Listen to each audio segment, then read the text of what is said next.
ఈశ్వరుడు సమస్త సుఖస్థానములను ఇచ్చాడు. వాటిని నువ్వు ఇలా వాడుకో నియమం చెప్పాడు. ఆ నియమమే వేదము. అది అనుల్లంఘనీయము. వేదము ప్రమాణము. వేదమును దాటి నువ్వు ఏది చేసినా నువ్వు చేసినది పాపమే, దానికి శిక్ష అనుభవించి తీరాలి. వేదోల్లంఘనమే పాపహేతువు.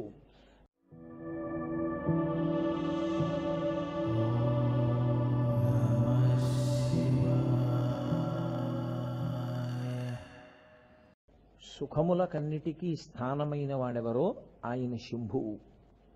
కేవలముగా ఆయన సుఖములకు స్థానమై ఉండడం చేత మనకి కలిగే ప్రయోజనం ఏమి ఉండదు. మనకి అన్నప్పుడు నేను కేవలం మనుష్య జాతిని ఉద్దేశించి మాట్లాడుతున్నానని మీరు అనుకోకూడదు.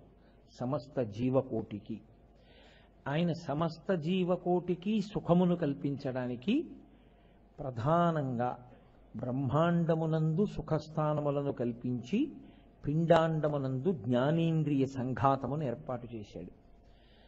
బయట జలపాతమున్నది, గులాబీ పువ్వున్నది, మందార పువ్వున్నది, చూడడానికి కన్నున్నది.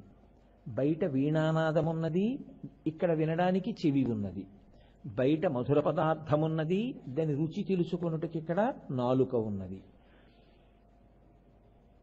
కొడుకుని ముట్టుకున్నప్పుడు కలిగేటటువంటి ఆనందం తెలుసుకోవడానికి ఈ చర్మమునకు స్పర్శ ఉన్నది. బయట మంచి సువాసన ఉన్నది, ఆఘ్రాణించి సుఖమును పొందుటకు ఇక్కడ ముక్కు ఉన్నది.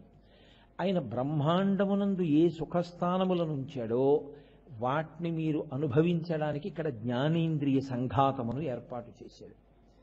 ఇప్పుడు ఈ జ్ఞానేంద్రియ సంఘాతము చేత బ్రహ్మాండమునందు ఉండేటటువంటి సుఖములను మీరు అనుభవించడానికి కావలసినటువంటి వ్యవస్థని ఆయనే కల్పించాడు.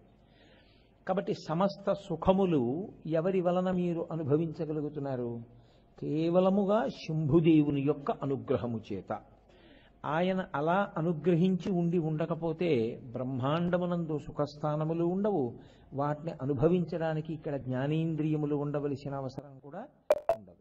ఏదో ప్రాణం ఉండదా అంటే ఉంటుంది. ఏమి తింటున్నాడో ఆయనకే తెలియదు, ఏమి చూడడానికి అవకాశం ఉండదు, ఏమి వినడానికి అవకాశం ఉండదు.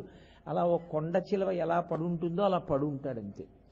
అలా కాకుండా నిత్య చైతన్యంతో ఇంత సంతోషంగా జీవులు ఉండగలుగుతున్నాయి అంటే దానికి కారణం కేవలముగా శంభుదేవుని యొక్క అనుగ్రహము. అయితే మీరు ఇక్కడ ఒక విషయాన్ని గమనించండి. ఇలా సుఖములను ఈశ్వరుడు బ్రహ్మాండమునందు కల్పించడం, ఈ పిండాండమునందుండేటటువంటి జ్ఞానేంద్రియములతో సుఖములను అనుభవించడం, ఇదొక్కటేనా శాస్త్రమునకు సృష్టికి ప్రయోజనం? మిగిలిన ప్రాణులకు జ్ఞానమన్న మాట తెలియదు, వైరాగ్యం అన్న మాట తెలియదు. మనుష్యుడు అనబడేటటువంటి ప్రాణికి వైరాగ్యము సుఖము. వైరాగ్యము దుఃఖమని మీరు అనుకోకూడదు. వైరాగ్య సుఖమును అనుభవించాడంటారు. వైరాగ్యము కూడా సుఖమే. అసలు సుఖములలోకెల్లా మహోత్కృష్టమైన సుఖము వైరాగ్య సుఖమే. వైరాగ్య సుఖస్పర్శయందు దుఃఖస్పర్శ వలన సుఖస్పర్శ క్షీణించడం అన్నది ఉండదు. సుఖస్పర్శకుండే ప్రమాదం ఏమిటంటే కొంతకాలం మనకు అది దుఃఖముగా మారిపోతుంది. సుఖమే దుఃఖమవుతుంది. ఎందుచేత అంటే నేను మీకు ఒక మాట చెప్తాను చూడండి జాగ్రత్తగా. సుఖము మీ మనసు దేనిని చూసినప్పుడు, దేని వలన స్మరణ చేత ఉత్తేజమును, ఉద్వేగమును, సంతోషమును పొందుతుందో అది మీ సుఖమునకు కారణమై ఉంటుంది. మీ సుఖమునకు కారణమైనది నా సుఖమునకు కారణము కావాలని లేదు లోకంలో. ఎందుచేత అంటారేమో, ఇప్పుడు ఇక్కడ 4 అగరత్తులు వెలిగించారనుకోండి, వాటి పొగ మీకు సుఖకారణం కావచ్చు, మీకు సంతోషంగా ఉండొచ్చు ఆ వాసన వస్తుంటే. కానీ ఉపన్యాసం చెప్పేటప్పుడు కేవలం ముక్కుతోనే ఊపిరి పీల్చడం సాధ్యం కాదు. మాట చెప్పి మళ్ళీ వాక్య నిర్మాణం కోసం అని గబుక్కు నోటితో ఊపిరి తీసేస్తాం. ఆ నోటితో ఊపిరి తీసినప్పుడు ఆ పొగకి ఉక్కిరి బిక్కిరై నాకు కంఠం మండి దగ్గొస్తుంది. మీకు సుఖము, నాకు దుఃఖము. కాబట్టి అగరవత్తులు అందరికీ అన్ని వేళలా సుఖము అని మీరు చెప్పగలరా? కాదు. నా మనసు రమిస్తే దాని యందు అది నాకు సుఖము. నా మనసు రమించకపోతే అది సుఖము కాదు. అందుకే ఒక ఆయనకి ఆవు పాలు సుఖం, ఒక ఆయనకి ఆవు పాలు అబ్బబ్బబ్బబ్బా వద్దండి అంటాడు. ఆవు పాల పెరుగు కూడా ఆయన తినడం. ఆయనకి దుఃఖం. అదేంటి ఆవు పాలు సుఖమా, ఆవు పాలు దుఃఖమా? ఆవు పాలు సుఖం కాదు, ఆవు పాలు దుఃఖం కాదు. ఆవు పాల వలన మీ మనసు ప్రీతి చెందితే సుఖం, ఆవు పాల వలన మీ మనసు అప్రీతి చెందితే దుఃఖం. కాబట్టి అందరికీ అన్ని వస్తువులు సుఖహేతువులు కావు, అందరికీ అన్ని వస్తువులు దుఃఖహేతువులు కావు. మీరు కొంచెం జాగ్రత్తగా గమనించండి, సుఖహేతువే దుఃఖహేతు అయిపోతుంది కాసేపటికి. ఎందుకో తెలుసా అండి? బాగా తేలిక ఉదాహరణ నేను చెప్పాలి అంటే, భార్య యందు తీవ్రమైన అనురక్తి దోషమని మీరు చెప్పగలరా? తప్పేం కాదు అది. భార్య యందు ప్రేమ ఉండడం తప్పని ఏ శాస్త్రం చెప్పలేదు. భార్యకి భర్త యందు అనురక్తి దోషమా? కాదు. కానీ కాలంలో ఎవరో ఒకళ్ళు ముందు వెళ్ళిపోవాలా? వెళ్ళాలి కదా, తప్పదు. అప్పుడు రెండో వారికి ఏమైంది? దుఃఖమే. ఏ వస్తువు సుఖమైందో అది దుఃఖమునకు కారణమై కూర్చుంది. దాని స్మరణ కూడా కన్నుల వెంట నీరు కార్చేట్టు చేస్తుంది. సుఖమునకు హేతువేదో అది దుఃఖమునకు హేతువయ్యేటటువంటి ప్రమాదం ఒకటి ఉంటుంది లోకంలో.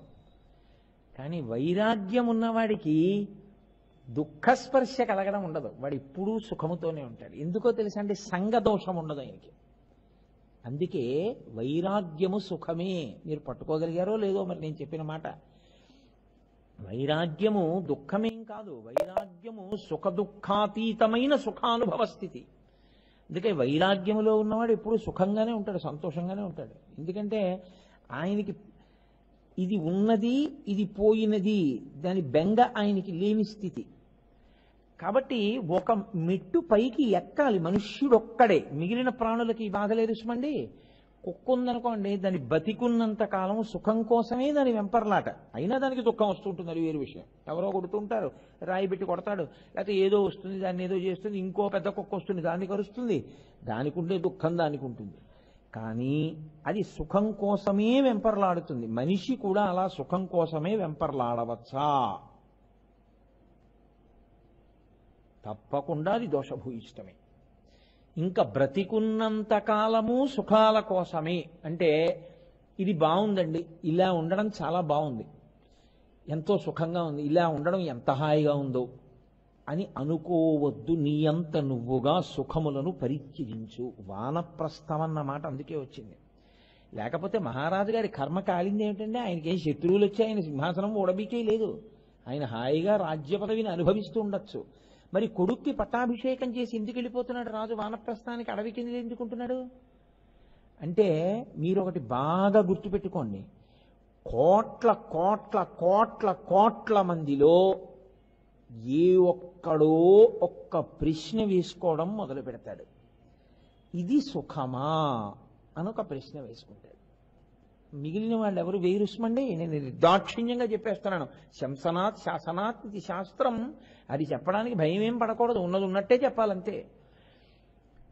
చాలా బాగుంది, ఇలాగే ఉండిపోదాం, చక్కగా హాయిగా మన మేడలో మనం ఉందాం. మీరు చూడండి, ఒక స్థితి వచ్చేటప్పటికీ మీరు ఒకటి గమనించండి. శాస్త్రం ఏమంటుందంటే, వృద్ధాప్యం వచ్చేసిన తర్వాత కొడుకు దగ్గరికి వెళ్ళిపోవాలి. కానీ ఇలా స్వతంత్రంగా బాగుందంటాడు. ఎందుకంటే అలా ఉండడానికి అలవాటు పడ్డాడు, దాన్ని విడిచిపెట్టలేడు ఆయన. అలాగే మీరు గమనించండి, ఎప్పుడు ఎంత వయసు పెరిగిపోతుండనివ్వండి, సుఖస్థానముల గురించి వెంపర్లాడతాడు తప్ప నిజంగా ఇది సుఖమా, నాకు ఈ ఆనపకాయ పాలు పంచదార పోసి వండినటువంటి కూర చాలా సుఖంగా అనిపించింది, ఏమి నాలుగో మాట తింటే దుఃఖంగా ఎందుకు అనిపిస్తోంది, అబ్బా ఇంకా తినలేనని ఎందుకు అనిపిస్తోంది అంటే, ఇది శాశ్వత సుఖము కాదు, దీనిలో దుఃఖ స్పర్శ ఉంది. ఎంత అనుభవించినా దుఃఖమన్న స్పర్శ లేకుండా అదే నిజమైన సుఖమై నిలబడేదేదో దానికి ఆనందమని పేరు. ఆయన ఆనంద నిలయుడు, ఆయనే తనలో తాను రమించేవాడు. ఇది బయట వెతికితే దొరికేది కాదు, అంతర్ముఖుడైతే దొరికేది. కాబట్టి ఇప్పుడు వైరాగ్యం అన్న మాటకి కారణం ఎక్కడి నుంచి వస్తుందో తెలుసా అండి? అసలు ఈ ప్రశ్న వేసుకున్న వాడికే వైరాగ్యం వస్తుంది. ఏమండి మరి అలా అయితే ఏదో ప్రసూతి వైరాగ్యం శ్మశాన వైరాగ్యం అని ఉంటాయి కదా. చాలా మనం ప్రేమించినటువంటి వ్యక్తి వెళ్ళిపోయారనుకోండి, తండ్రి గారు మరణించాడు, చాలా బాధగా ఉంటుంది. ఏమిటి జీవితం అనిపిస్తుంది. ఆయనకి దేని మీద సుఖం మీద వెంపర్లాట ఉండదు. ఓ 11 రోజులు, అథవా చాలా ఎక్కువ చెప్పానేమో నేను, 2-3 రోజులు. ఆ తర్వాత మామూలే, అబ్బా ఎన్నాళ్ళు తింటాను ఈ చప్పిడి, సాంబార్ చేసి తినకూడదా 11వ రోజు వరకు అంటాడు. ఓ 3 రోజులు ఉంటుందేమో, కొంతమందికి అది కూడా ఉండకపోవచ్చు, కొన్ని గంటలు, ఆ పాటి చాలు, అదృష్టం. అలా ఉన్నాయి రోజులు. కాబట్టి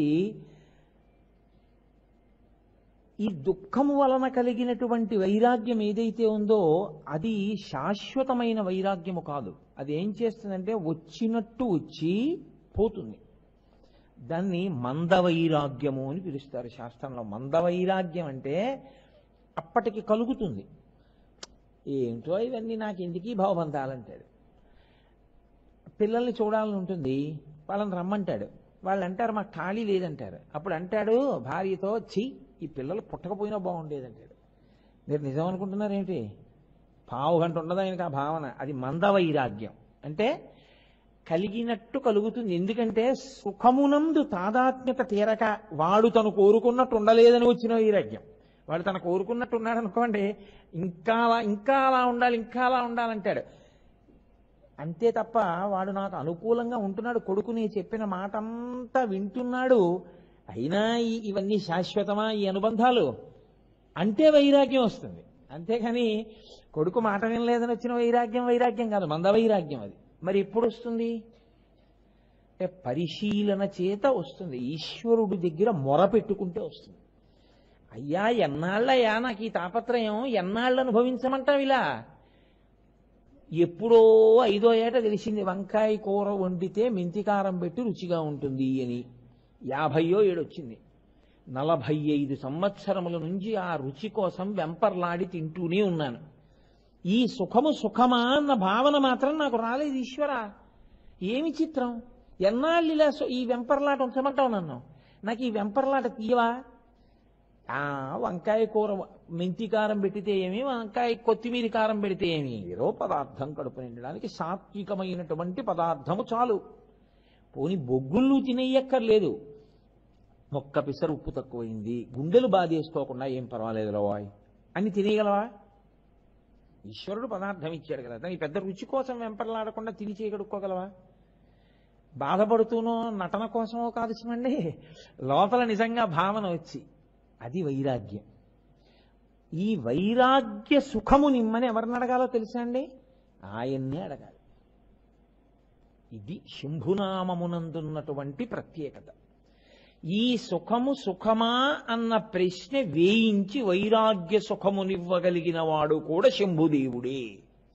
ఆ వైరాగ్య సుఖము కలగనంతసేపు మనుష్య జన్మకు ప్రయోజనము లేదు. ఎందుకో తెలుసా అండి? మీ మనసు వెతుక్కుంటుంటుంది సుఖస్థానాల్ని, వెతుక్కుని వెంపర్లాడి ఆఖరణ ప్రాణోత్క్రమణం అయిపోయేటప్పుడు కూడా దానికి ఇష్టం వచ్చిన ఏదో ఒక సుఖస్థానం మీదకి వెళ్ళి నిలబడిపోతుంది. నిలబడిపోతే తిరిగి ఎక్కువగా పడతాడు. వెన్నుపం భూమికి అడ్డంగా ఉండేటటువంటి స్థితిలో పుడతాడు. ఇంకా మళ్ళీ ఇలా నిలువుగా పెరగదు. ఎందుకంటే ఈశ్వరుణ్ణి తెలుసుకునే ప్రయత్నం చేయలేదు అలా పుట్టినప్పుడు. కాబట్టి ఆ పరిస్థితి రాకుండా ఉండాలి. నువ్వు మనుష్యుడిగా పుట్టావు కాబట్టి ఈ సుఖములు సుఖములా అని ఒక వయసు వచ్చిన తర్వాత అడగాలి. అసలు ఎంత వయసు వచ్చినా అడగడం నీకు రాకపోతే నీ జన్మ వృధా అయిపోతోందని గుర్తు. ఇది తెలుసున్న వాళ్ళు ఈశ్వరుడి దగ్గరికి వెళ్ళి గుండెలు బాదుకున్నారు. గుండెలు బాదుకోవడం అంటే మీరు ఒకటి గమనించండి, అలా ఈశ్వరుణ్ణి అడిగితే ఆయనకి వినపడతాయండి అలాంటివి కూడా అని అనుకోకండి. రామకృష్ణ పరమహంస అని వాళ్ళ శిష్యుడు ఒక మాట అడిగాడు, ఏమండి లోపల మనం ఏమైనా మౌనంగా అడిగితే ఈశ్వరుడికి తెలుస్తుందా అని అడిగాడు. అడిగితే రామకృష్ణ పరమహంస ఆయన అన్నారు, నీ ఇంట పాకుతున్నటువంటి ఎర్రచీమలు ఉంటాయి కదా, చిన్ని చిన్ని ఎర్రచీమలు, దాన్ని చాలా జాగ్రత్తగా చచ్చిపోకుండా ఒడిసి పట్టుకుని బంగారం కొట్టుకి తీసుకెళ్ళి దాని కాలి ఆదికి బంగారు పట్టీ చేయించి మువ్వలతో దాన్ని తీసుకొచ్చి మళ్ళీ ఆ పట్టీ చేసి కంసాలివాడు ఇచ్చే వరకు జాగ్రత్తగా చీమను అట్టెపెట్టి ఆ పట్టీ ఆయన ఇచ్చిన తర్వాత దాని పాదములకు కట్టి చీమని విడిచిపెడితే అది పాకుతున్నప్పుడు దాని పాదములకు కట్టినటువంటి బంగారు పట్టీల యొక్క మువ్వల ధనులు ఈశ్వరుడు వినగలడు. నీలోని మాట వినలేడని ఎందుకు అనుకుంటున్నావు? ఆయన వినగలడు. అందుకే సనాతన ధర్మంలో అన్నిటికన్నా గొప్పది ఏమిటంటే మీరు ఎంత చప్పుడు చేయకుండా చేస్తారో జపం అదంత గొప్ప. మీరు పైకి ఎంత గట్టిగా చేస్తారో దానికి అంత తక్కువ ఫలితం. మీరు ఎంత మౌనంతో చేస్తారో, ఎంత లోపలికి వెళ్ళి చేస్తారో, ఎంత పట్టుకుని చేస్తారో అది అంత గొప్పది. నాకు ఏదో ఒకదాని మీద ఒకటి గుర్తొస్తుంటుంది. ఇవన్నీ చెప్తే అప్పటికవుతుంది ఉపన్యాసం అనిపిస్తుంది, వచ్చిన బాధ. పరమహంస ఒక మాట చెప్తారు. బిల్వమంగళుడని శివభక్తుల కథల్లో అదొక కథ. అంటే చింతామణి కథ అని మీరు అనుకోకండి, ఆయన వేరు, నేను చెప్పి ఆయన వేశ్యాలంపటంలో ఉన్నవాడు. తండ్రికి తద్దినం పెట్టి వేశ్య కోసం వెళ్తున్నాడు. అసలు అది మహాదోషం. ఇంకా నేను దాని గురించి పెద్ద వివరణ చేయవలసిన అవసరం లేదనుకోండి. ఆయన రాత్రివేళ వేశ్య దగ్గరికి వెళుతూ పితృశేషాన్ని, వండిన గార్లు అప్పాలు అలాంటివన్నీ మూట పట్టుకుని వెళ్ళిపోతున్నాడు. ఇంకొక ఆయన ఈశ్వరుణ్ణి ధ్యానం చేస్తున్నాడు. ఈశ్వరుణ్ణి ధ్యానం చేస్తున్న ఆయన ఇలా పెట్టుకుని కూర్చుని ఉన్నాడు. వేశ్య మీద ధ్యానం చేస్తున్నవాడు ఎంత తొందరగా వేశ్య దగ్గరికి వెళ్ళిపోదామని గాలిలో అప్పాలు పట్టుకుని వెళ్ళిపోతున్నాడు. మీరు బాగా గమనించండి, వెళ్ళిపోతున్న ఆయన ధ్యానం చేస్తున్నాడు, కూర్చున్న ఆయన ధ్యానం చేస్తున్నాడు. వెళ్ళిపోతున్న ఆయన ధ్యానం దేని మీద? వేశ్య మీద. కూర్చున్న ఆయన ధ్యానం దేని మీద? ఈశ్వరుల మీద. మీరు నేను అనుకుంటున్నాం. ఈ వెళ్ళిపోతున్న ఆయన కూర్చుని ధ్యానం చేస్తున్న ఆయన కాలు తొక్కాడు. ఆయన వెంటనే కళ్ళు తెరిచాడు. బుద్ధుందా లేదా, నన్ను తన్నుకుంటూ వెళ్ళిపోతున్నావు అన్నాడు. ఆయన అన్నాడు, నేను ధ్యానంలో ఉన్నాను, నువ్వు ధ్యానంలో ఉన్నావు, ఏ వస్తువు అన్నది పక్కన పెట్టు. నేను ఒక దాని మీద ధ్యానంలో ఉండడంలో చూడకుండా నీ కాలు తగిలింది. నువ్వు దేని మీదో ధ్యానంలో ఉన్నవాడికి నీకెలా తెలిసింది నీ తన్నానని? నీ ధ్యానం కన్నా నా ధ్యానం గొప్పది కదా. వస్తువు ఏదో పక్కన పెట్టు, ఏ వస్తువుని పట్టుకున్నానన్నది పక్కన పెట్టే. ధ్యానము నాదా గొప్ప నీదా అని అడిగాడు. ఆయన మహానుభావుడై ఈశ్వరుల్లో కలిసిపోయాడు తర్వాతి కాలంలో. అది అంతర్ముఖ సమారాధ్య బహిర్ముఖ సుదుర్లభ. లోపలికి వెళ్ళడం రావాలి, మౌనంగా ఈశ్వరుణ్ణి పట్టుకోవడం రావాలి, ధ్యానమునందు తాదాత్మ స్థితిని అనుభవించడం రావాలి. కాబట్టి వైరాగ్య సుఖమిమ్మని మీరు ఎవరిని అడగాలి? శంభుదేవుణ్ణి అడగాలి. ఎవరు మీకు సుఖములనిచ్చాడో ఆయన్నే అడగాలి. అయ్యా, ఈ సుఖముల మీద వెంపర్లాట ఎంతకాలం ఉంచుకోమంటావు నన్ను? అది అలా ఉండని. అవి పాడైపోయి ధ్వంసమైపోవడం వల్ల వైరాగ్యం రావాలని కోరకూడదు. అవి అలా ఉండని, వాటిని చూస్తాను, కానీ ఏదో పెద్ద ఉత్తేజం అయిపోకూడదు. ఆ వస్తువుకి ఏదో ఇబ్బంది వచ్చింది, కుంగిపోకూడదు. ఒకలా ఉండగలనా? దూర్జటి అడిగాడండి ఈ మాట. రోసీరోయదు కామినీ జనుల తారుణ్యోరు సౌఖ్యంబులన్ బాసీబాయద పుత్ర మిత్రధన సంపద్ధాంతి వాంఛాలతల్ కోశీకోయదు నామ నంబకట నీకున్ ప్రీతిగా సత్క్రియల్ చేసీ చేయదు దీని త్రుళ్ళన చవే శ్రీకాళహస్తీశ్వర అన్నాడు. వైరాగ్యం వచ్చినట్టుంటుంది, ఏం పిల్లలు అన్నట్టుంటుంది, అంటూనే పట్టుకుంటుంటుంది. పూజ చేస్తున్నట్టుంటుంది, చేయకుండా పారిపోతుంది. ఈశ్వరుణ్ణి పట్టుకున్నట్టుంటుంది, ఈశ్వరుణ్ణి విడిచిపెట్టేస్తుంది. దీని త్రుళ్ళన చవే శ్రీకాళహస్తీశ్వర, దీనికి ఎంత మదం, నేను ఇలా తిరగలనని, దీన్ని తొక్కి పెట్టవా ఈశ్వర అని అడిగాడు. వైరాగ్య సుఖమిమ్మని అడిగాడు. కాబట్టి ఇప్పుడు ఈ వైరాగ్య సుఖము మీకు ఇప్పించగలిగిన వాడెవరో ఆయన కూడా శంభుదేవుడే. అయితే మీరు ఇక్కడ ఒక ప్రశ్న వేస్తారు, నాకు తెలుసు. ఏమంటే వైరాగ్యం వస్తే ఇల్లు వదిలి వెళ్ళిపోమా? ఏమీ అయిపోదు. వైరాగ్యం వస్తే మీరు ఈ బట్ట రంగు కూడా ఏం మార్చక్కర్లేదు. మీరు ఎక్కడున్నారో మీరు అక్కడే ఉంటారు, అక్కడే ఉండొచ్చు కూడా. వైరాగ్యం అన్న మాటకు అర్థం ఏమిటో తెలుసా అండి? నేను గంట సేపు ఉపన్యాసం చెప్పే కన్నా ఓ ఉపమానం చెప్పేస్తే తేలిక. గాలియే వైరాగ్యమునకు ఉదాహరణ. మీరు చూడండి, గాలి అలా వెళ్ళిపోతూ ఆ పువ్వుల మీదకి వస్తుంది. ఆ పుష్పముల మించి వెళ్ళడంలో సౌరభం అవుతుంది, మంచి సువాసనతో అలా ముందుకు వస్తుంది. వస్తే అబ్బా ఎంత మంచి గాలో అంటారు. ఆ గాలే అలా ముందుకెడుతుంది. ఏదో ఒక పశువు విసర్జించినటువంటి మలం మించి వెడుతుంది, చాలా దుర్గంధం అవుతుంది. ఏం గాలి అంటారు. పశువు యొక్క మలం మించి వెళ్ళేటప్పుడు దానికి సంగం లేదు. అయ్యో దీని మించి నేను వెళ్లకుండా ఇలా పక్క నుంచి వెళ్ళిపోతాను ఇంకో పువ్వుల మీద, కానీ గాలి ఏం వెళ్ళదు. చచ్చిపోయిన కుక్క కళేబరం మించి వెళ్ళేటప్పుడు దానికి ఏమీ సంగం ఉండదు. పువ్వుల మించి వెళ్ళేటప్పుడు దానికి ఏమీ సంగం ఉండదు. ఈశ్వరుడి మించి వెళ్ళేటప్పుడు దానికి ఏమీ సంగం ఉండదు. శవం మించి వెళ్ళేటప్పుడు దానికి ఏమీ సంగం ఉండదు. అది అన్నిటి మించి వెళుతూ ఉంటుంది. అన్ని వాసనలకి కింద తాను మారుతుంది. కానీ అలా మారినది అలా ఉండిపోయిందని మీరు అనుకుంటున్నారు, అది గాలి, అది అలా వెళ్ళిపోతుంటుంది అంతే. దానికి దేనితోనూ సంగం ఉండదు. అందుకే మనకి పవిత్రమైన జీవితానికి ఉదాహరణగా ఏం చెప్తారంటే మేరునగ ధీరుడు అంటారు. పర్వతాన్ని చెప్తారు, నదిని చెప్తారు. నది అంత పవిత్రం ఎందుకో తెలుసా అండి? నదియే మనకి జీవితాన్ని నిర్దేశకత్వం చేస్తుంది. అందుకే కుంతీదేవి భాగవతంలో ప్రార్థన చేస్తూ యాదవులందు పాండు సుతులందు నాకు మోహ విచ్ఛేదము చెయ్యుమయ్య, ఘన సింధువు చేరిడి గంగభంగి నీపాద సరోజ చింతనముపై అనిశము మదీయ వృత్తి అత్యాదర వృత్తితో గదియగనట్లు చేయగదయ్యా ఈశ్వరా అని అడుగుతుంది. అది వైరాగ్యం అంటే. యాదవులందు పాండుసుతులందు నాకు మోహ విచ్ఛేదము చెయ్యుమయ్యా. ఈ పిచ్చి, ఈ మమకారం ఉత్తినే అంటాడు. ఏముందండి, కడుపున పుట్టిన వాళ్ళు కూతురు పెళ్ళి అయిపోయి కొడుకు పెళ్ళి అయిపోతే నా బాధ్యతలు అయిపోయాయి అంటాడు. మీరు అనుకుంటున్నారా నిజమని?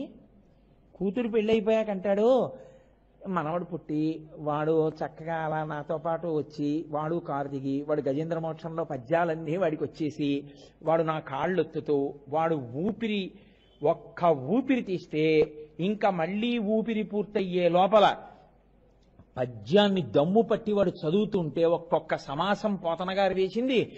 అలవైకుంఠపురంబులో నగరిలో ఆమూల సౌధంబుదాపల మందార వనాంతరామృతర ప్రాతేందు కాంతోపలోత్పల పర్యంకరమా వినోదియగు ఆపన్న ప్రసన్నుండు విహ్వల నాగేంద్రము పాహీ పాహీయన కుయ్యాళించి సవరంభియ్యై అని నా మనవడు పద్యం చదువుతుంటే ఆనాడు నేను మురిసిపోతాను, నా మనవడికి పద్యాలు నేర్పుతానంటాడు. అయిపోయిందని మీరు అనుకుంటున్నారా? ఒక మనవరాలు పుట్టి తెల్లటి పిల్ల, దానికి ఎర్రటి పట్టులంగా కడితే అది కారులోంచి దిగి అది ఇలా లంగా ఇలా ఎత్తి పట్టుకుని రెండు చేతులతో తాతగారండి తాతగారండి అని నా చిటికిన వేలు పట్టుకుని అది వస్తే దానికి బాలపూజ చేస్తే అది కుర్చీలో కూర్చొని బాలపూజ చేయించుకుంటుంటే నేను బాలపూజ గురించి ఉపన్యాసం చెప్తే అబ్బాయి ఎప్పుడో అంటాడు. అయిందని మీరు అనుకుంటున్నారా? ఆ తర్వాత కొడుకు, ఆ తర్వాత కొడుక్కి పిల్లలు, ఆ తర్వాత వాళ్ళ పెళ్ళిళ్ళు, వాళ్ళ ఉపనయనాలు, వాళ్ళకి పిల్లలు, ఆఖరికి ఈయన ఎక్కడ ఉంటాడో తెలుసా? ఇంటెన్సివ్ కేర్ యూనిట్ ఎప్పుడప్పుడు. అప్పుడేమంటాడంటే ఇంకా నేను బతికుంటే బాగుండంటే బాగుండదు కదా, ఉండి ఏం చేసావు, ఇన్నేళ్లుండితి నేమి కంటి నేను ఎవ్వారి రక్షించదన్నని అడిగాడు దుర్జటి. అది ధైర్యం అంటే, మొనగాడంటే అది. ఈశ్వరుడి దగ్గరికి వెళ్ళి అన్నాడు, ఇన్నేళ్లుంటిని ఏమి కంటి నిక నేను ఎవ్వారి రక్షించదన్. ఏమిటా ఇన్నాళ్ళు ఉంచా, ఏమిటే చేసింది? ఉంచితే మాత్రమే సాధిస్తానయా, మార్చు నా మనసుని, లేని దానికి ఎందుకు ఏం చేయమంటావు ఉండి? నిలదీసి అడిగాడు ఈశ్వరుణ్ణి. ఆ అడిగిన వాడు ఉన్నాడే వాడు సాధకుడు. అంతేకాని ఈశ్వరుడి దగ్గరికి వెళ్ళి అక్కడ కూడా నటరత్న నట సార్వభౌమాల తాను చాలా భక్తిగా బతికేస్తున్నట్టు చేస్తే పూజ చేసేస్తే ఈశ్వరుడికి తెలియదండి ఏం చేస్తున్నాం. ఈశ్వరుడికి నిజంగా మీ బలహీనత చెప్పడం మార్గం. కాబట్టి వైరాగ్య సుఖం ఇమ్మని ఎవరిని అడగాలి? ఆయన్నే అడగాలి. ఇప్పుడు వైరాగ్య సుఖం ఒకటి ఉన్నదని, ఆ వైరాగ్య సుఖమును పొందాలని గాలిలా ఒక వయసు వచ్చేసిన తరువాత ఇక నీ మహాభినిష్క్రమణములకు నీవు సిద్ధం కావాలి. ఈ రంగస్థలాన్ని విడిచిపెట్టేసి 8:30 అయిపోతుంది అనుకోండి, ఇంకా నేను ఈ రంగస్థలాన్ని, ఈ వేదికని విడిచిపెట్టి వెళ్ళిపోవడానికి సిద్ధమైపోతున్నానా లేదా? అలా దీన్ని విడిచిపెట్టేసి ఈశ్వరుని యందు ఐక్యమైపోవడానికి సిద్ధం చేసేసుకోవాలి సంబారాల్ని. అలా సిద్ధమవడానికి తాను తయారవుతూ ఇక సాక్షి మాత్రంగా చూడడం నేర్చుకోవాలి. సంగము లేదు. సంగము లేదంటే ఇంట్లోంచి వెళ్ళిపోమ్మని కాదు, అక్కడే ఉంటాడు.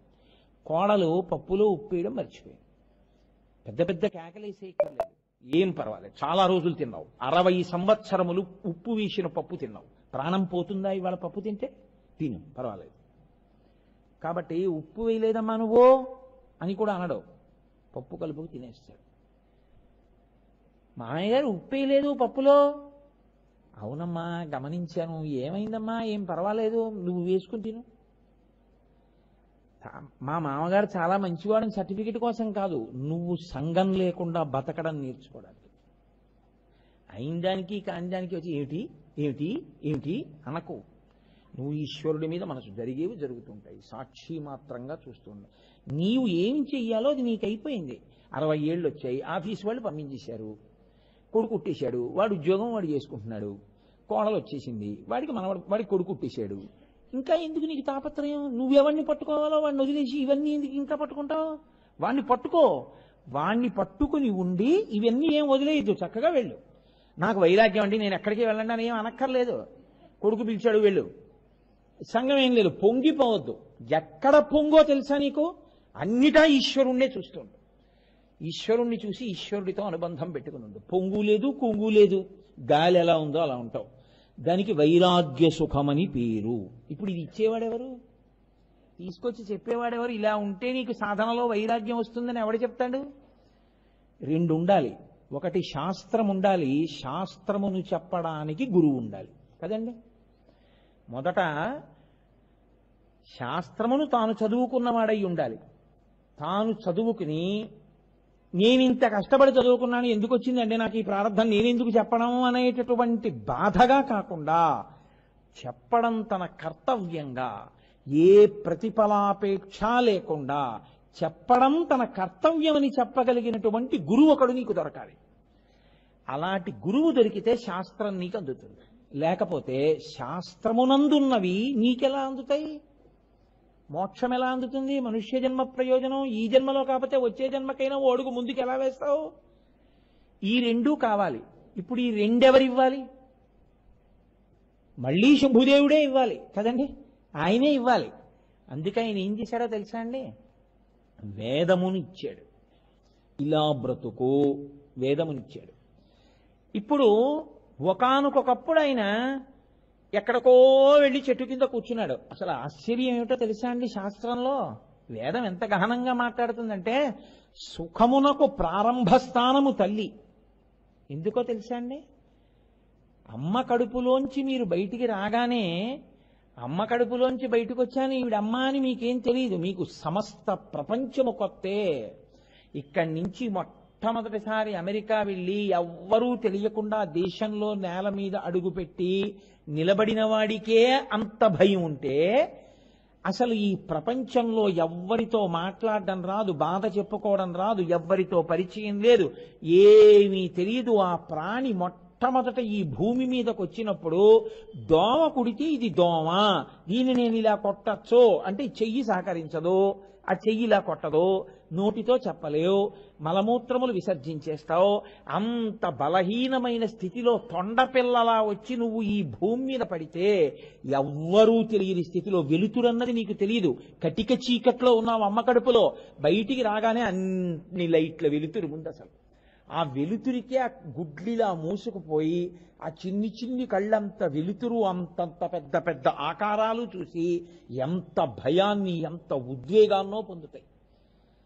అప్పుడు లోపలి కడుపు గోడలకి తగలడం అలవాటై అవే గోడలకి యువతల వైపు తగిలితే అమ్మ కడుపు ఏదో పెద్ద ఉపశాంతిని పొందుతాడు.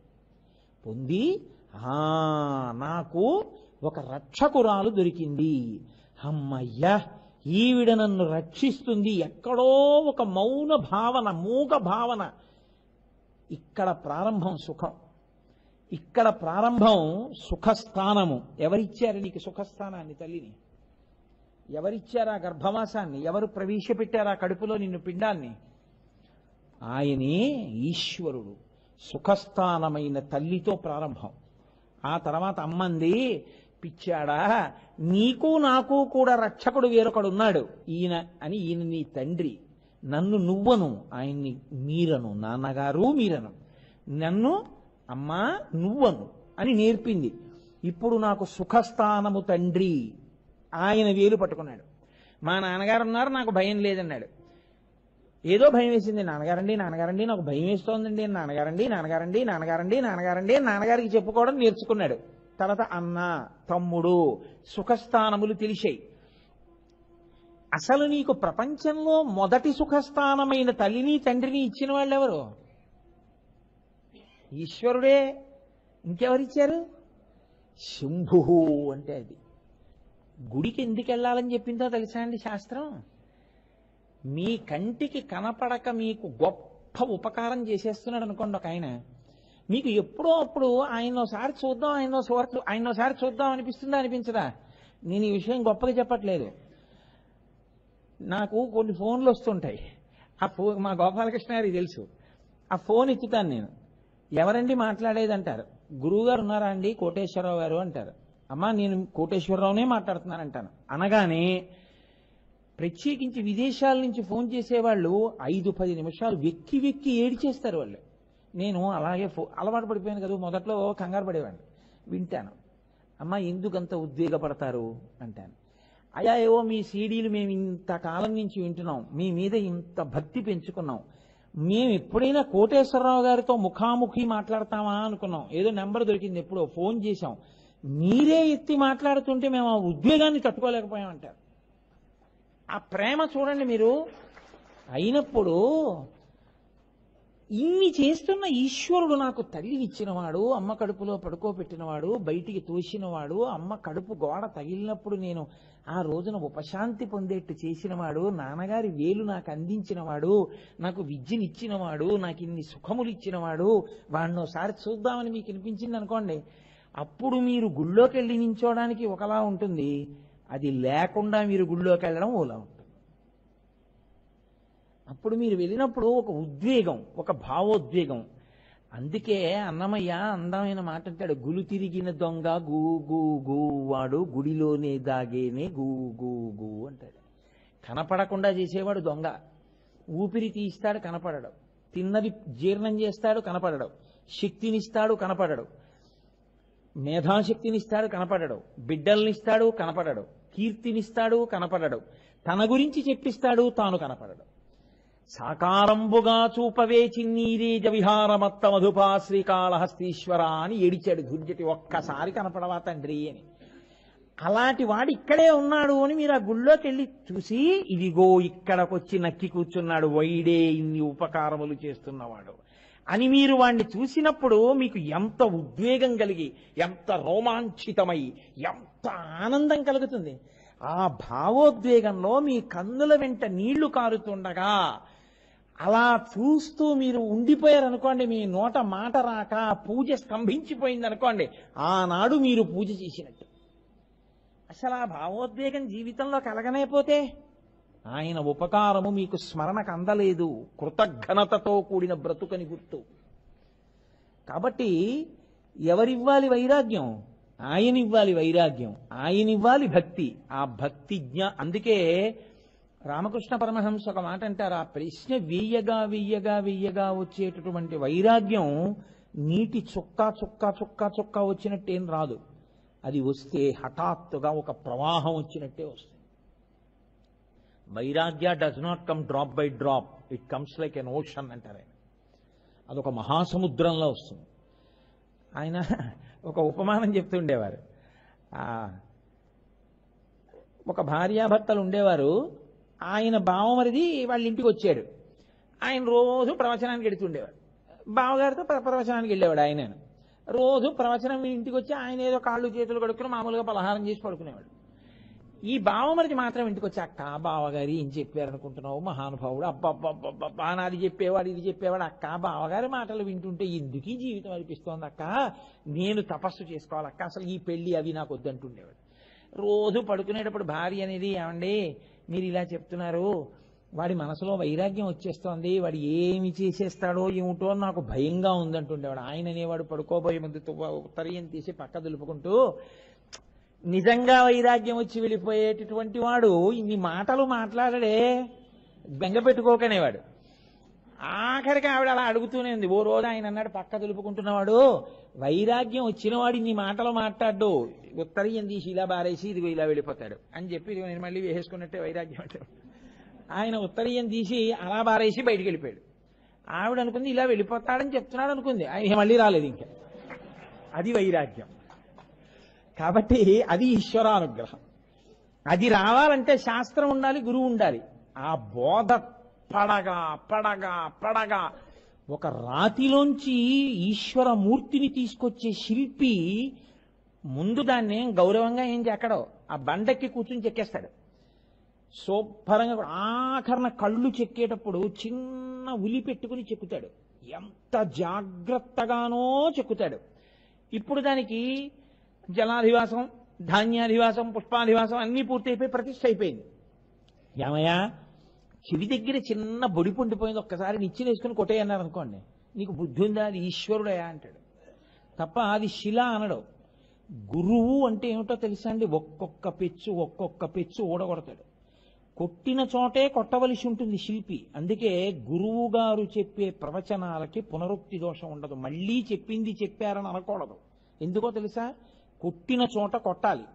కొట్టగా చక్కగా అందులోంచి అభిషేకమును పొందడానికి యోగ్యమైన మూర్తి బయటికి వస్తుంది. ఆనాడు దానికి ప్రతిష్ట. అప్పటి వరకు చెక్కుతూనే ఉంటారు. కాబట్టి ఇప్పుడు గురువు కావాలి, శాస్త్రం కావాలి. ఈ రెండెవరు ఇవ్వాలి? నమ శంభవే చ మయోభవే చ నమ శంకరాయ చ మయస్కరాయ చ నమ శివాయ చ శివతరాయ చ అంటోంది వేదం. నమ శంభవే చ, ఆ శంభుదేవుడున్నాడే సమస్త సుఖములకు కారణమైన వాడే వైరాగ్య సుఖములకు కారణం కావాలి. ఇప్పుడు ఆయన ఏం చేశాడు? ఒకానొకప్పుడు ఆయన ఏం చేశాడంటే, అసలు ఈశ్వర మాకు వైరాగ్యం కావాలి, ఆత్మజ్ఞానం మాకు తెలియాలి అన్న వాళ్ళకి చెట్టు కింద కూర్చుని వీరాసనం వేసుకుని ఒక్కసారి ఇలా చిన్ముద్ర పట్టాడు. అంతే. మౌనవ్యాఖ్యా ప్రకటిత పరబ్రహ్మతత్వం యువానం వర్షిష్టాంతే వసదృశగణైరవృతం బ్రహ్మనిష్టై ఆచార్యేంద్రం కరకలిత చిన్ముద్రమానందరూపం స్వాత్మారామం ముదితవదినం దక్షిణామూర్తిమీడే. ఇలా పడితే సనకసనందనాదులకు అర్థమైంది. ఎందుకని? ఆ యుగంలో రాక్షసులు వేరుగా ఉన్నారు. విశ్వామిత్రుడు యాగం చేసేటప్పుడు రాక్షసులు వేరుగా ఉన్నారు.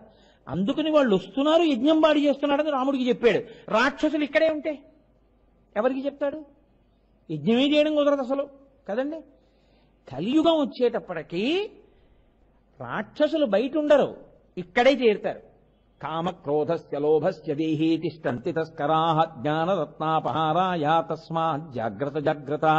ఇక్కడే చేరుతారు ఆ శత్రువులు. ఇప్పుడు ఆ శత్రువులు పోవాలి అంటే, జ్ఞానము కలగాలి అంటే, ఆయన దక్షిణామూర్తిలా చెట్టు కింద కూర్చుని మౌనముద్రతో చెప్పినప్పుడు అర్థం చేసుకున్న సనక సనందనాదులు ఉన్నటువంటి స్థాయిలో కలియుగంలో ఉన్నటువంటి భాగవతులు భక్తజనం ఉన్నారా? కుదురుతుందా? కుదరదు. కాబట్టి అక్కడ ఎంత మౌనంగా ఉన్నాడో ఇక్కడ అంత మాట్లాడడానికి రావాలి ఆయన కదండి. అందుకని ముక్తామౌనం వటవిటపినో మూలతో నిష్పతంతి శంభోర్మూర్తిశ్చరతి భువనే శంకరాచార్య రూపా అంటారు. ఏ శంభుమూర్తి చెట్టు కింద కూర్చుని మౌనంగా దక్షిణామూర్తిగా జ్ఞానప్రసాదం చేశాడో ఆయన ఇప్పుడు కూర్చుంటే కుదరదు, లేచి నడవాలి ఆయన. కాబట్టి ఇప్పుడు ఏం చేశాడు ఆయనే? శంభోర్మూర్తిశ్చరతి భువనే శంకరాచార్య రూపా, శంకర భగవత్పాదుల రూపంలో ఆసేతు హిమాచల పర్యంతము నడిచారు. ఆ శంభుమూర్తి దక్షిణామూర్తిగా ఎంత మౌనంగా కూర్చున్నారో శంకర భగవత్పాదాచార్య స్వామి వారు అంత వాదనలు వాదించారు. ఆయన ఎంత మౌనంగా వ్యాఖ్య చేశారో ఈయన అన్ని వ్యాఖ్యానాలు, అన్ని ప్రకటన గ్రంథాలు, అన్ని స్తోత్రాలు ఇచ్చారు. ఆయన ఒక్క చోట కూర్చుంటే ఈయన ఇల్లు ఆసేతు హిమాచల పర్యంతం తిరిగారు. ఆయన ఆత్మారాముడై నిలబడిపోతే నాకు భిక్ష పెట్టిన తల్లెల్లా నా అమ్మే అని అమ్మ ఆర్యాంబను వదిలిపెట్టి సంజసించి ఇళ్ల ముందుకొచ్చి భవతి భిక్షాందేహి అన్నారు. అని తిరిగారు కాబట్టి శాస్త్రం అందింది. శంకర భగవత్పాదులే పుట్టి ఉండకపోతే, శంభుదేవుడు శంకరాచార్య స్వామిగా భూమి మీద అవతరించి ఉండి ఉండకపోతే అసలు వేదము యొక్క ప్రమాణము నిలబడడం ఎలా? శంకర విజయాల్లో వర్ణన చేస్తారు. ఒక లేగ దూడని, చిన్ని దూడ, దానికి ఇంకా గట్టిగా ఊంచుకు నిలబడడం కూడా రాదు. అటువంటి లేగ దూడ ఆడుకుంటోంది.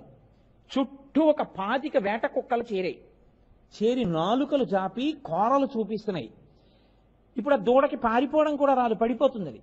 అటువంటి దూడని అన్ని వేపుల నుంచి కొరకడానికి సిద్ధంగా కోరలతో నోళ్లు తెరిచి ఉన్నటువంటి 20 వేట కుక్కల్ని తరవడానికి ఒక యోధుడు కర్ర పట్టుకొచ్చి నిలబడి ఆ ధేనువుని రక్షించినట్టు సత్యదండాన్ని చేతపట్టి ఆసేతు హిమాచల పర్యంతము పర్యటించి అవైదిక వాదనలు ఖండించి వేద ప్రమాణమును నిలబెట్టి వేదాంతర్గతమైనటువంటి అద్వైత సిద్ధాంతానికి జీవం పోసి మళ్లీ మనందరికీ భక్తి, జ్ఞానము, కర్మ అనేటటువంటివి నేర్పి ఎన్నో దేవాలయాలలో చక్రస్థాపన చేసి ఎన్నో దేవాలయాలకి కుంభాభిషేకాలు చేసి అనేకమైనటువంటి సంప్రదాయాల్ని పునరుద్ధరించి షణ్మత స్థాపనాచార్యులై మళ్లీ ఈ దేశంలోకి అవైదికమైన వాదనలు ప్రవేశించకూడదని 4 దిక్కులా కాపుదలగా తూర్పున జగన్నాథులో గోవర్ధన పీఠము, పడమర ద్వారకలో కాళికాపీఠము, ఉత్తరమున బదరికాశ్రమములో జ్యోతిపీఠము,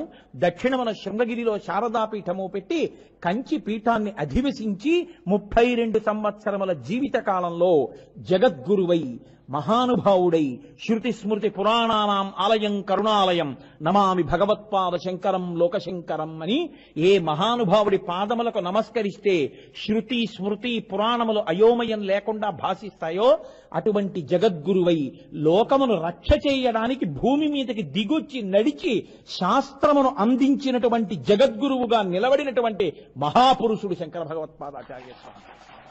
అటువంటి శంకర భగవత్పాదులుగా శివుడు వచ్చి ఉండకపోతే వేదం అందేదా, శాస్త్రం అందేదా?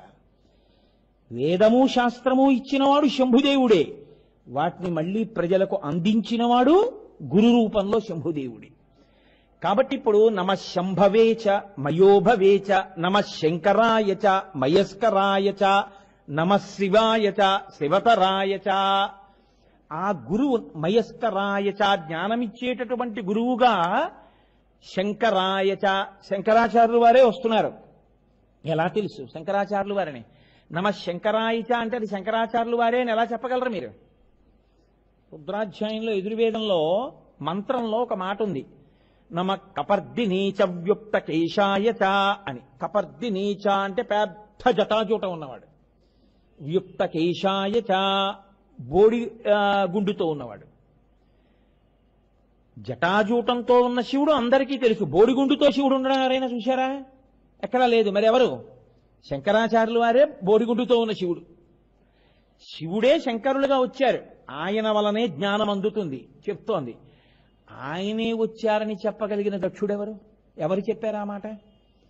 భాస్కర రాయల వారని అమ్మవారి అనుగ్రహాన్ని పరిపూర్ణంగా పొందిన మహానుభావుడు ఆయన. లలితా సహస్రనామ స్తోత్ర భాష్యం చేస్తాను అని అనలేదు, అమ్మవారు ఆయన్ని అడిగింది నువ్వు లలితకి భాష్యం చెయ్యని. ఆయన అన్నారు, అమ్మ అప్పున్నవాడు భాష్యం చేయకూడదుగా, నాకు కొద్దిగా అప్పు ఉందమ్మా అన్నారు. ఆయన మరునాడు పూజా మందిరంలో కూర్చునేటప్పటికీ అప్పు తీర్చేసినటువంటి పత్రం అక్కడ ఉంది. ఆయన లలితా సహస్రనామ స్తోత్రానికి భాష్యం చేశారు. లలితా సహస్రనామ స్తోత్రానికి అంతటికీ భాష్యం చేస్తే ఆయన్ని ఎలాగైనా విమర్శ చెయ్యాలని కొంతమంది పండితులు గంగా తీరానికి చేరి ఆయన అక్కడ ఆశ్రమంలో ఉండగా ఆయన దగ్గరికి వెళ్ళి లలితా సహస్రంలో 64 కోటి యోగిని గణ సేవిత అని ఒక నామం ఉంది కదా, 64 యోగిని అంటే 64 కోట్ల మంది యోగినులు అమ్మవారిని సేవిస్తారని ఉంది కదా, వాళ్ళ పేర్లు ఏమిటని అడిగారు. ఆయన అన్నారు, సాయంకాలం మీకు చెప్తాను, సంధ్యావందనం చేసుకొచ్చి గంగా తీరంలో కూర్చోండి అన్నారు. కుంకుమానంద స్వాముల వారు ఆ రోజుల్లో ఒక మహాపురుషుడు ఉండేవారు. ఆయన అన్నారు, మీ మొహం ఇచ్చా భాస్కర్ రాయల వారితోట మీకు పరీక్షలు ఏమనుకుంటున్నారు? ఆయన అంటే వెళ్ళి చూడండి, ఆయన శక్తి ఏమిటో తెలుస్తుందన్నారు. వీళ్ళందరూ సంధ్యావందనం చేసుకుని వచ్చి గంగ ఒడ్డున కూర్చున్నారు. ఆయన సంధ్యావందనం చేసి పరదేవతని ప్రార్థన చేశారు. అమ్మ 64 కోట్ల మంది యోగినులు నిన్ను పరివేష్టించి ఉంటారు, వాళ్ళ పేర్లు అడుగుతున్నారమ్మా అన్నారు. అని నమస్కారం చేశారు. అంతే, సింహాసనారూఢయై లలితమ్మ వచ్చి ఆకాశంలో కూర్చుంది. ఒక్కొక్క యోగిని 64 కోట్ల మంది యోగినులు పక్కకొచ్చి నిలబడి వాళ్ళ పేరు, వాళ్ళు చేసే పనులు వాళ్లే ఆకాశంలో పరిచయం చేసుకున్నారు. అటువంటి భాస్కరరాయల వారు సామాన్యుడు కాడు. అందుకే కాశీపట్టణంలో విశ్వేశ్వరాలయం ఎదురుగుండా ఉన్నటువంటి ఆలయంలో మీరు లోపలికి వెళ్ళగానే కుడి చేతి పక్కన కిందకి దిగితే మెట్లు శ్రీచక్రేశ్వర లింగము అని ఒక శివలింగం ఉంటుంది. దాన్ని లలితా సహస్రనామ భాష్యం చేశాక భాస్కరరాయల వారు ప్రతిష్ఠ చేశారు ఆ శివలింగాన్ని. అటువంటి శ్రీచక్రేశ్వర ప్రతిష్ఠ చేసినటువంటి భాస్కరరాయల వారు విష్ణు ధర్మోత్తరము అని ఒక గ్రంథం రాశారు. ఆ గ్రంథంలో ఆయన చెప్పారు, ఎందుకని ఆయన పరాశక్తి అనుగ్రహం పొందినవారు, మహానుభావుడు, ఆయనకు అన్ని భాషించినవారు తప్ప ఏదో నోటి మాటగా అలవోకగా చెప్పినవారు కాదు. ఆయన చెప్పారు యుక్త కేశాయచ, ఆ తర్వాత కపర్దినీచ, వ్యుక్తకేశుడై బోడిగుండుతో ఉన్న శివుడే శంకర భగవత్పాదులు. అందుకని ఆ గురువు ముందుంటే తప్ప శివుడు తెలియడు. అందుకని నమ శంకరాయచ మయస్కరాయచ నమ శివాయచ శివతరాయచ అలా చెప్పింది. ఎదుర్వేదం. ఆ వరుసక్రమం అలా వెళ్ళింది. కాబట్టి శాస్త్రము గురువు ఈ రెండు ఏం చేస్తాయి? మీకు సుఖములను పాడు చెయ్యరు ఈ ఇద్దరు. గురువు నీ సుఖము నాశనం అవ్వాలని, నీ సుఖస్థానములు నాశనం అవ్వాలని కోరడు. గురువు ఏం కోరుతాడో తెలుసా అండి? గురువు ఏమి మీ దగ్గర నుంచి మీరు పొందాలని కోరుతాడంటే, ఈ సుఖము సుఖమా అన్న వైరాగ్య సుఖమును మీరు పొందాలి. దానికి తగిన బోధ మీకు చేస్తాడు. ఇప్పుడు మీరు సుఖస్థానం వదిలేయాలా? వదలక్కర్లేదు. దానితో తాదాత్మ్యత పొందరంతే. ఏసీలోనూ ఉంటారు, కరెంటు పోతే వేడిలోనూ పడుకుంటారు. మీకు రెండూ సమానమే. ఏసీలో ఉన్నా నాన్ ఏసీలో ఉన్నా ఒక్కలా ఉండగలిగిన స్థితి గురుబోధ వలన సంక్రమిస్తుంది. ఆ వైరాగ్య దృష్టి శాస్త్రము గురువు వలన ఈ వైరాగ్య సుఖము ఏర్పడుతుంది. ఈ వైరాగ్య సుఖము ఏర్పడితే సంగము పోతుంది. జ్ఞానాగ్నిదగ్ధ కర్మాణం అన్నట్టు ఈ భక్తి వైరాగ్యములతో కూడినటువంటి కర్మాచరణముల చేత నిరంతరము ఈశ్వరుణ్ణి తలపలలో నిలుపుకున్న కారణం చేత ప్రాణోత్క్రమణ సమయమునందు కూడా ఈశ్వరుడి మీద దృష్టి నిలబడుతుంది. నిలబడితే ఏమవుతుంది? చిట్ట చివరికి ఈశ్వరుని యందు లీనమైపోతాడు. కాబట్టి ఈ రాచబాట ఎవరికి సృష్టిలో 84 లక్షల జీవరాశుల్లో 83,99,999 జీవరాశులకు ఈ సుఖం అక్కర్లేదు. బయట ఆహారం దొరకడం, నిద్ర ఉండడం, మైథునం ఉండడం, సంతానాన్ని కండం అవే వాటికి సుఖాలు. కానీ మనిషికో కొంతకాలం అనుభవించి ఈ సుఖము సుఖమా అన్న ప్రశ్న వేసుకుని వైరాగ్య సుఖమును పొందడం అత్యంత అవసరమైన సుఖం. అసలు ఆ సుఖమును పొందుదామన్న తాదాత్మ్యత, ఆ ఆర్తి కలగలేదనుకోండి, వాడు ఎలా పడిపోతాడంటే, దీపం దగ్గరికి వెళ్ళేటటువంటి దీపపు పురుగులు ఎన్నో వెళ్ళి రెక్కలు కాలి పడిపోయి కింద ఉండగా మనుషులు తొక్కేస్తుంటే చచ్చిపోవడాన్ని చూస్తూ కూడా మిగిలిన దీపపు పురుగులు ఎలా వచ్చి దీపం మీద పడి కింద పడిపోతుంటాయో, అలా వైరాగ్యమును పొందలేక సుఖస్థానముల యందే వెంపర్లాట పొందుతూ పడిపోతాడు. ఏమిటి పొందుతాడు దానివల్ల? ఏమీ పొందడు. హీనోపాతుల్లోకి వెళ్ళిపోతాడు. అందుకే పరిపక్వత అంటారు. అందుకే మీరు చూడండి, శాస్త్రంలో మన వాళ్ళు ఎప్పుడూ ఓ మాట అంటారు, ఆయన పండు లాంటి వాడండి అంటారు. పెద్దల దగ్గరికి వెళ్ళారనుకోండి, సమోసాలు పట్టుకెళ్ళరు, పళ్ళు పట్టుకెళ్తారు. ఎందుకో తెలుసా అండి? పళ్ళు పట్టుకెళ్ళడం, పండు పట్టుకెళ్ళి ఇవ్వడానికి కారణం ఏంటంటే, ఆయన తిన్నాడా తినలేదా, ఆయనకి షుగర్ ఉందా షుగర్ లేదా అది కాదు. ఎందుకు ఇస్తారు పళ్ళు అంటే, మీరు పండారు, నేను పండాలి మీ వలన. మీరు చూడండి, చిన్నతనంలో పంటలు వేసుకున్నారంటారు, పంట నేను పండిపోయానంటారు. పండడం కోసమే ప్రయత్నిస్తారు. పంట పండించండి అంటారు, పంటలు పండాయండి అంటారు, పంటలు వేసుకున్నామండి అంటారు. ఆఖరికి ఆ కైలాసపాళి అంటారు, అది ఆడుతూ ఆడుతూ కూడా నేను పండిపోయానంటాడు. ఏమిటా పండిపోవడం? ముందు చెట్టుకి పువ్వు పుడుతుంది. మీరు బాగా గుర్తుపెట్టుకోవలసిన విషయం ఏమిటో తెలుసా అండి? ఇది శివనామమునకు అన్వయం అవుతుంది. కానీ ఇప్పుడు మళ్ళీ నేను శివలోకెడితే లేనిపోతే ఇబ్బంది ఉందని వదిలేశాను అక్కడితో. ఇంకా దాని జోలికే వెళ్ళను నేను అసలు. కాబట్టి పువ్వులో అన్ని పువ్వుల్లోనూ తీపే. కుంకుడు పువ్వులోనూ తీపి ఉంటుంది, మల్లె పువ్వులోనూ తీపి ఉంటుంది పువ్వుగా ఉండగా. పువ్వు పిందెయిందనుకోండి, స్వభావం మొదలవుతుంది. ఇప్పుడు ఈ పిందె బాగా అంటుకుని ఉంటుంది. పిందె కాయ అయిందనుకోండి, అంటుకుంటుంది. కాయ పండు అవుతోంది అనుకోండి, లోపల ఉన్న గుజ్జు రసం కింద మారిపోతుంది, పైన ఉన్న తొక్క రంగు మారిపోతుంది. బాగా పండిపోయింది అనుకోండి, చెట్టు యొక్క ముచికని తనే విడిచిపెట్టి కింద పడిపోతుంది. దీన్ని పట్టుకుని ఉండడం ఋతుమంతం. పట్టుకుని సత్యాన్ని తెలుసుకున్న తర్వాత ఇది పడిపోతుంటే సాక్షిగా ఉండడం పండిపోవడం. ఆ పండిపోవడం ఒక్క ఈ జన్మకే సాక్ష్యం, ఇతర జన్మలకు పండడం ఉండదు. కాబట్టి మన వాళ్ళు ఆటల దగ్గర నుంచి అన్ని పండిపోవడమే నేర్పారు. ఇప్పుడు ఆ పండడానికి వైరాగ్య సుఖం అవసరం అవుతుంది. కాబట్టి ఈ సుఖమునివ్వగలిగిన వాడు, మోక్షానందమునివ్వగలిగిన వాడు కూడా ఆయనే, వినా వేరొకరు లేరు.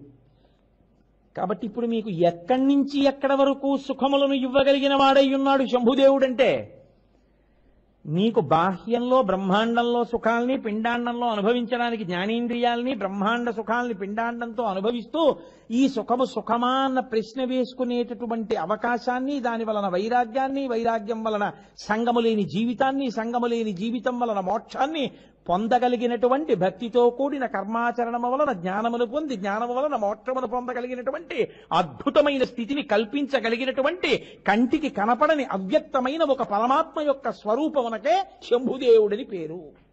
ఇప్పుడు నాకు శంభుదేవుడు అక్కర్లేదు, నేను శంభో అననని ఎవరంటారు? అందుకే మన వాళ్ళు చూడండి ఎప్పుడు ఏమంటారంటే హరహర మహాదేవ శంభో శంకర అంటారు. హరహర పాపము అన్న మాటకు అర్థం ఏమిటంటే ఈశ్వర ప్రస్థానమునందు అడ్డు వచ్చున్నది, దానికి పాపమని పేరు. ఏది అడ్డొస్తోందో దాన్ని తీసేసేవాడు హర. హర హర మహాదేవా, దేవతలకు దేవత అయిన వాడా మహేశ్వర, మహాదేవ శంభో. ఇప్పుడు నీకే సుఖం కావాలో మనసులో అనుకో, చిత్తశుద్ధితో కోరితే అది వైదికమైతే నువ్వు దాన్ని పొందితే బాగుపడతావనుకుంటే ఈశ్వరుడు ఇస్తాడు. ఇవ్వకపోయినా ఆయన అనుగ్రహం ఏదో ఉంది, అది ఇస్తే పాడవుతావు అన్నమాట. నీకు రిజర్వేషన్ దొరకలేదు, దొరుకుంటే కాలిపోతున్న కోచ్లో నీకు బెత్త దొరికేదేమో. కాబట్టి ఏమో ఒక్కొక్కసారి ఇవ్వకపోవడంలో ఈశ్వరానుగ్రహం ఉంటుంది, ఇవ్వడంలోనూ ఈశ్వరానుగ్రహం ఉంటుంది. ఇది పండడం. ఇస్తేనే ఈశ్వరుడు ఉన్నాడు, ఇవ్వకపోతే ఈశ్వరుడు లేడన్నాడే వాడిది నా ఇంటి పాలేరు ఈశ్వరుడు అన్న భక్తి కాదు. ఆయన ఇవ్వకపోవడంలో కూడా ఏదో ఉందండో అనుకున్నాడు అనుకోండి, వాడు నిజమైన భక్తుడు. కుచేలుడికి కృష్ణుడు ఏమీ ఇవ్వలేదు, పైగా అటుకులు విప్పి తినేశాడు. ఆయన వెళ్ళిపోతున్నాడు. వెళ్ళిపోతూ అనుకున్నాడు, ఇన్నున్నవాడు నాకేమి ఇవ్వలేదేమిటి, నా దరిద్రం గురించి అడగలేదు అనుకున్నాడు. అనుకుని వెంటనే అనుకున్నాడు, అవునులే ఇప్పుడు ఈ దరిద్రుడు సంపద కల్గనేని మదాంధుడై నన్ను మరచునని, వీడికి గాని ఐశ్వర్యం ఇస్తే ఈ ఐశ్వర్యంలో పడిపోయి నన్ను మర్చిపోతాడు, నేను గుర్తుండడం కన్నా ఐశ్వర్యం ఉంటుందని తాను నాకు గుర్తుండడానికి ఐశ్వర్యం ఇవ్వకుండా నన్ను రక్షించాడు కృష్ణ భగవానుడని గెంతుకుంటూ వెళ్ళిపోయాడు. అది పండిన భక్తి. లోకుల్నంగని మెచ్చని ఎలుగని లోలోన నిందింపని చీకాకున్బడని మహాత్ముడనని జేలొగ్గని మూకీభావమునం తిట్టని త్రోయని నీ కారుణ్యము కలిగి ఉండినను అంతే చాలునో శంకర. ఏది ఎలా రాని, ఇవాళ చాలా బాగుందన్నవాడు రేపు నీకేమొచ్చాన్ని, ఓ చాలా సంతోషం సన్మానమే అనుకుని వెళ్ళిపోగలిగిన స్థితిని ఈశ్వరా నాకు కల్పించు. అటు ఇటు కదిలిపోయే మనసుంటే ఉపయోగం ఏముందండి? దుఃఖము మీలోనే ఉంది, సుఖం మీలోనే ఉంది. కాబట్టి ఇంకా శంభుదేవుడు మనని అనుగ్రహించుగాక. కాబట్టి శివో మహేశ్వర శంభు పినాకీ. పినాకీ ఇది చాలా గొప్ప నామం, ఏది కాదు కనుక. పినాకీ అంటే పినాకపాణి అని ఆయనకి పేరు, చాలా గొప్ప పేరు అది. కానీ మన ప్రారంభ కర్మ ఏమిటంటే అసలు ఆ పేరే ఎవరు పెట్టుకోరు. మా గురువు గారు వాళ్ళ అబ్బాయికి పెట్టుకున్నారు. పినాకపాణి అంటే పినాకము చేతియందున్నవాడు. పినాకము అంటే పరమశివుని యొక్క చేతిలో పట్టుకునేటటువంటి ధనస్సు. మనకి పరమేశ్వరుడు యొక్క మూర్తులలో ఎప్పుడూ చేతిలో ధనస్సు ఉండి మనకి పరిచయం బాగా ఉన్నటువంటి స్వామి రామచంద్ర ప్రభు. ఎప్పుడు ఆయన అసలు కోదండంతోనే ఉంటారు. ఆయన కోదండం లేకుండా ఉండేటటువంటి మూర్తి చాలా చాలా అరుదు. లేవని నేను అంటలేదు, ఉన్నాయి. కానీ ఆయన ఎప్పుడూ కోదండం పట్టుకునే ఉంటారు. అటువంటి రామచంద్రమూర్తి కోదండం పట్టుకోవడం మనకి తెలుసు, కానీ పరమశివుడు ధనస్సు పట్టుకుని ఉండడం మనం చూడలేదు. కానీ దానికి పినాకము అని పేరు వచ్చింది. ఎందుకు వచ్చిందో తెలుసా అండి? అనేక కారణములు ఉన్నాయి, కానీ నేను కొన్ని కారణములను మీకు ప్రస్తావన చేస్తాను. ప్రధానమైనవన్నీ ప్రధానమైనవే. పాతి జగదిది పినాకం. లోకమును జగత్తునంతటినీ కూడా రక్షిస్తుంది కాబట్టి దానికి పినాకము అని పేరు. రెండవ కారణం, త్రిపుర దాహ కాలే శరైర్ శరజ్వాలాజాలై నాకం పిహితవాన్ పినాక. త్రిపురాసుర సంహారం చేసినప్పుడు పరమేశ్వరుడు ఆ ధనస్సుని ఎత్తిలా పట్టుకున్నాడు. ఆ ధనస్సుని ఎత్తి పెట్టుకుని ఆయన వింటినారిని ఆకర్ణాంతము సారించాడు ఇలాగా. దానిలోంచి వచ్చినటువంటి వెలుతురు స్వర్గలోకాన్ని కూడా కప్పేసింది. ఇక ఎవ్వరికీ ఏమీ కనపడలేదు. ఏ ధనస్సు నుంచి వచ్చినటువంటి కాంతి స్వర్గలోకమును కూడా కప్పిందో అటువంటి కాంతి కలిగిన ధనస్సు కాబట్టి దానికి పినాకమని పేరు. భయపెట్టడం, భయం పోగొట్టడం చంటితనం నుంచి తల్లిదండ్రులు చేస్తారు. నువ్వు అన్నం తినకపోతే బూచొచ్చేస్తుందంట. ఇది ఎక్కడి నుంచి ఎక్కడి వరకు ఉందో తెలుసా అండి? అంతటి కృష్ణుణ్ణి భయపెట్టింది. భిక్షులు ఒత్తురు ఏడ్చిన భిక్షాపాత్రమున వేయిచి బెగడించి నిను శిక్షింతురని చెప్పిన భిక్షులగని తల్లి కనియు భీతిల్లు నృపా అన్నారు పోతన గారు భాగవతంలో. ఒరే, అన్నం పెడితే, వెన్న ముద్ద పెడితే, పాలు పెడితే తాగట్లేదు, అమ్మ నేను తాగనంటున్నావు కదా, తాక్క అలాగే కూర్చో. కాసేపాకమ్మా మాధవ కవలం తల్లి అని వస్తారు ముష్టి వాళ్ళు. వాళ్ళ డబ్బీలో పడేస్తాను నేను. వాళ్ళు ఏం చేస్తారో తెలుసా? పెద్ద డబ్బీ పట్టుకొస్తారు. వాళ్ళు నిన్ను మూత పెట్టి ఊరు బయట చెట్టు దగ్గరికి తీసుకెళ్లి మూత తీస్తారు. అప్పుడు బయటికి వస్తావు, చీకటి, పెద్ద చెట్టు, అమ్మా నాన్న కనపడరు, ఆకలేస్తుంటుంది, వాళ్ళు నీకు పెట్టరు, అబ్బాయి అలా కూర్చో అని వాళ్ళు తింటుంటారు. అప్పుడు అమ్మ పాలు పోస్తే అమ్మ తాగలేదు, అమ్మ వెన్న పెడితే తినలేదు అని అప్పుడు ఎడుద్దు గనిమే అంది. అంటే నిజంగానే ఎవరో వచ్చి అమ్మ మాధవ కబలం తల్లి అన్నాడు. అనేటప్పటికీ గబగబా వెళ్ళిపోయి అమ్మ 2 కాళ్ళు పట్టేసుకుని, అమ్మ 2 తలల మధ్యలోనూ తల పెట్టేసుకుని, అమ్మ నన్ను బిచ్చగాళ్ళ పాత్రలో వేసేకమ్మా అని ఎంతో భయపడిపోయినట్టుగా భయపడిపోతే కుంతీదేవి అంది, నీ భయం చూసి భయానికి భయం వేసింది కృష్ణ. అంత భయాన్ని నటించాడు మహానుభావుడు. కాబట్టి ఈశ్వరుడికే తప్పలేదు భయపెట్టడం అన్నది తల్లి. లోకంలో అమ్మ భయపెడుతుంది, నాన్నగారు భయపెడతారు. ఎందుకు భయపెడతారో తెలుసా అండి? మీరు భయపడిపోవాలి, మీకు తాగీజు కట్టించాలని కాదు, అలా భయపెట్టి మిమ్మల్ని బాగు చేయాలని. డాక్టర్ గారు ఇంజక్షన్ చేస్తారంటే సరదా ఏమిటి? మీకు అలా పొడి చేస్తే మీకు అనారోగ్యం కలగకుండా చేస్తారు, కలిగింది పోవడానికి చేస్తారు కదూ. అది దయయందు అంతర్భాగం. ఇంత ఉపోద్ఘాతం నేను ఎందుకు చెప్తున్నానంటే మీరు ఘోర రూపుడు అనగానే భయపడిపోతారేమో అని. ఈశ్వరుడు కూడా ఘోర రూపంతో ఉంటాడు. ఎందుకుంటాడో తెలుసా అండి? అందుకే అమ్మాయి పెళ్ళి అవ్వట్లేదండి, రుద్రాభిషేకం చేసుకోండి. అబ్బాయికి ఉద్యోగం రావట్లేదండి, రుద్రాభిషేకం చేసుకోండి. ఏమిటో ఒంట్లో బాగుండట్లేదండి, అందరం అస్తమానం డాక్టర్ గారి దగ్గరికి వెళ్తున్నాం, రుద్రాభిషేకం చేసుకోండి. ఏమిటోనండి మా అబ్బాయికి పాపం అలా చదువుతూ ఉంటాడు కానీ పైనుంచి కింద వరకు చదివేస్తాడు, కానీ ఒక్కటి జ్ఞాపకం ఉండదు. అక్బర్ హుమాయూన్ కుమారుడు. అక్బర్ పుట్టగానే హుమాయూన్కి చాలా కష్టములు వచ్చాను. అక్బర్ ఎవరి కుమారుడు రా అని అడిగారు అనుకోండి, నేను చదివానా అంటాడు. అంటే వాడికి చదవడం ధర్మం, కళ్ళు తిరిగేస్తుంటే నోరు చదువుతుంటుంది, వాడి మనసు ఎక్కడ ఉంటుంది? అమ్మ తయారు చేసిన నువ్వులు గుండా పెట్టబోయే దద్దన్నం ఆలోచిస్తున్నాడేమో బహుశా. కాబట్టి ఇప్పుడు ఏం చేయాలి? రుద్రాభిషేకమే. అదేంటి అన్నిటికీ అదే, పిడిక్కి బియ్యానికి ఒకటే మంత్రం అంటారు. అన్నిటికీ రుద్రాభిషేకమే. ఎందుకో తెలుసా అండి? మీరు ఒక్కటే బాగా జ్ఞాపకం పెట్టుకోండి. ఇందులో పాతి జగదిది పినాకం అని దానికి పేరు. ఈశ్వరుడు సమస్త సుఖస్థానములను ఇస్తాడు. అన్ని సుఖములు ఎవరి కోసం? మన కోసమే సృష్టిస్తాడు. ఆయన ఏది చేసినా మనం పాడైపోవాలని చేయడు. తల్లిదండ్రులు ఏదైనా పిల్లలు పాడైపోవాలని చేసేది ఉంటుందా? మీరు ఆలోచించండి, ఉండదు. ఇది తీసుకొచ్చి వాడికి పెడతాను వాడు పాడైపోతాడని తండ్రి తీసుకొస్తాడా? ఇది వండి పెడతాను వాడు పాడైపోతాడని తల్లి పెడుతుందా? పెట్టదు. మరి తల్లిదండ్రులు ఎందుకు అన్నీ తీసుకొచ్చి పిల్లలకి ఇస్తున్నారు? టీవీ తీసుకొచ్చి ఇచ్చారు, వాడు పాడైపోవాలని ఇచ్చారా? వాడేదో కాస్త వార్తలు చూస్తాడు, ఎక్కడెక్కడ ఉన్నవి చూస్తాడని వాళ్ళు అనుకున్నారు. తల్లి తండ్రి నిద్రపోయిన తర్వాత రాత్రి వీడు చదువుకుంటున్నాడు అనుకుంటే వీడు 10 నుంచి 12 వరకు సినిమాయో క్రికెటో చూసి పడుకుంటే తల్లిది తండ్రిది తప్ప. అది వాడికి ఎలా వాడుకోవాలో తెలియలేదు. ఈశ్వరుడు బాగా జ్ఞాపకం పెట్టుకోవాలి మీరు ఈ విషయాన్ని. ఈశ్వరుడు సమస్త సుఖస్థానములను ఇస్తాడు. అందుకే ఈశ్వరానుగ్రహమునకు పరాకాష్ఠ ఎక్కడో తెలుసా అండి? ఒక్క సనాతన ధర్మంలోని మృత్యువు దేవత. మీరు చూడండి, మృత్యువు దేవత ఇక్కడ. మృత్యుదేవత వచ్చిందంటారు తప్ప మృత్యురాక్షస వచ్చింది అనరు.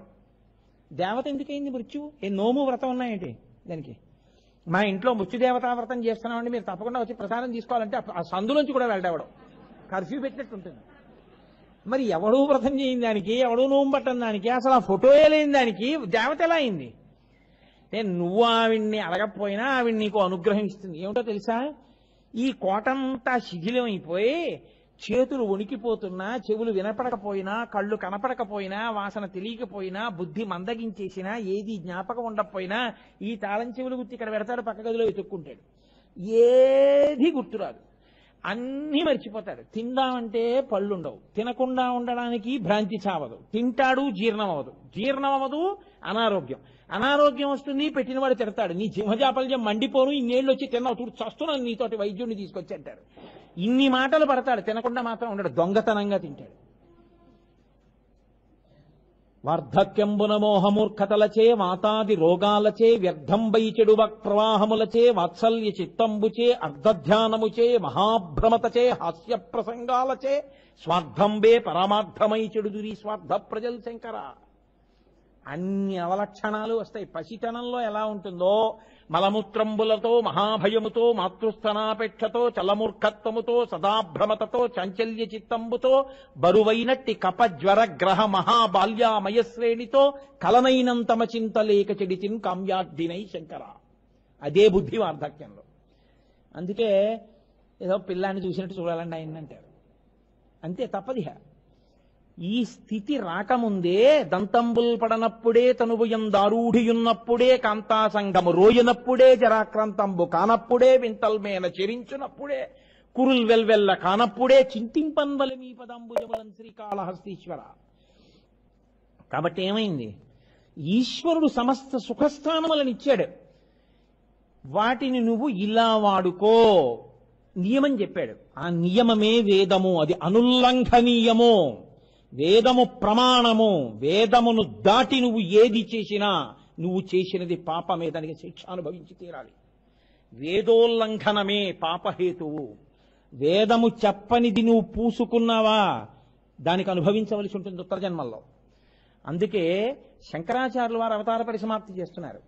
శిష్యులు వెళ్ళి అన్నారు, మీరు ఇచ్చినటువంటి వాంగ్మయం మహాసముద్రం, ఎప్పటికి చదువుతాం? మా బతుకులో 32 ఏళ్లలో మీరు ఇచ్చింది చదవడానికి మాకు 30 జన్మలు చాలవు. అందుకని తేలిగ్గా చెప్పండి మేమేం చెయ్యాలన్నారు. వేదో నిత్యమధీయతాం తదుదితం కర్మస్వనుష్ఠీయతాం దుస్తర్కాస్తు విరమ్యతాం శృతిశిర పక్ష సమాశ్రీయతాం. వేదాన్ని చదువుకో, వేదం ఏం చెప్పిందో అదే చెయ్యి. వేదం చెప్పనిది చేస్తూ నేను చేస్తున్నది మంచిదని బుకాయించవద్దు. దుస్తర్కాస్తు విరంజతాం, అనవసరపు వాగుడు కట్టి పెట్టే, వేదం చెప్పింది చెయ్యి చాలు. కాబట్టి ఇప్పుడు వేదమే ప్రమాణము. వేదము ప్రమాణమైతే ఈశ్వరుడిచ్చిన సుఖమును మీరు ఎలా అనుభవిస్తే ఈశ్వరుడు సంతోషిస్తాడో దానికి ధర్మం అని పేరు. బాగా పట్టుకోండి, ధర్మం అంటే ఏమిటో తెలుసా అండి? ఈశ్వరుడు ఎలా మిమ్మల్ని సుఖాలు అనుభవించమని చెప్పాడో దానికే ధర్మము అని పేరు. మీరు చూడండి, ఇది ఎప్పుడూ ఉంటుంది. నాకు ఒక ఆయన ఉద్యోగం ఇచ్చాడు, నాకు ఒక ప్రభుత్వ సంస్థలో నేను ఉద్యోగం చేస్తున్నాను. నాకు ఓ కుర్చీ ఓ టేబుల్ వేసి నాకు కొన్ని ఫైల్స్ ఇచ్చి వీటిని మీరు ఇలా చెయ్యండి అని చెప్పారు. నేను నా ఇష్టం వచ్చినట్టు చేశాను అనుకోండి, వెంటనే ఏమంటారు?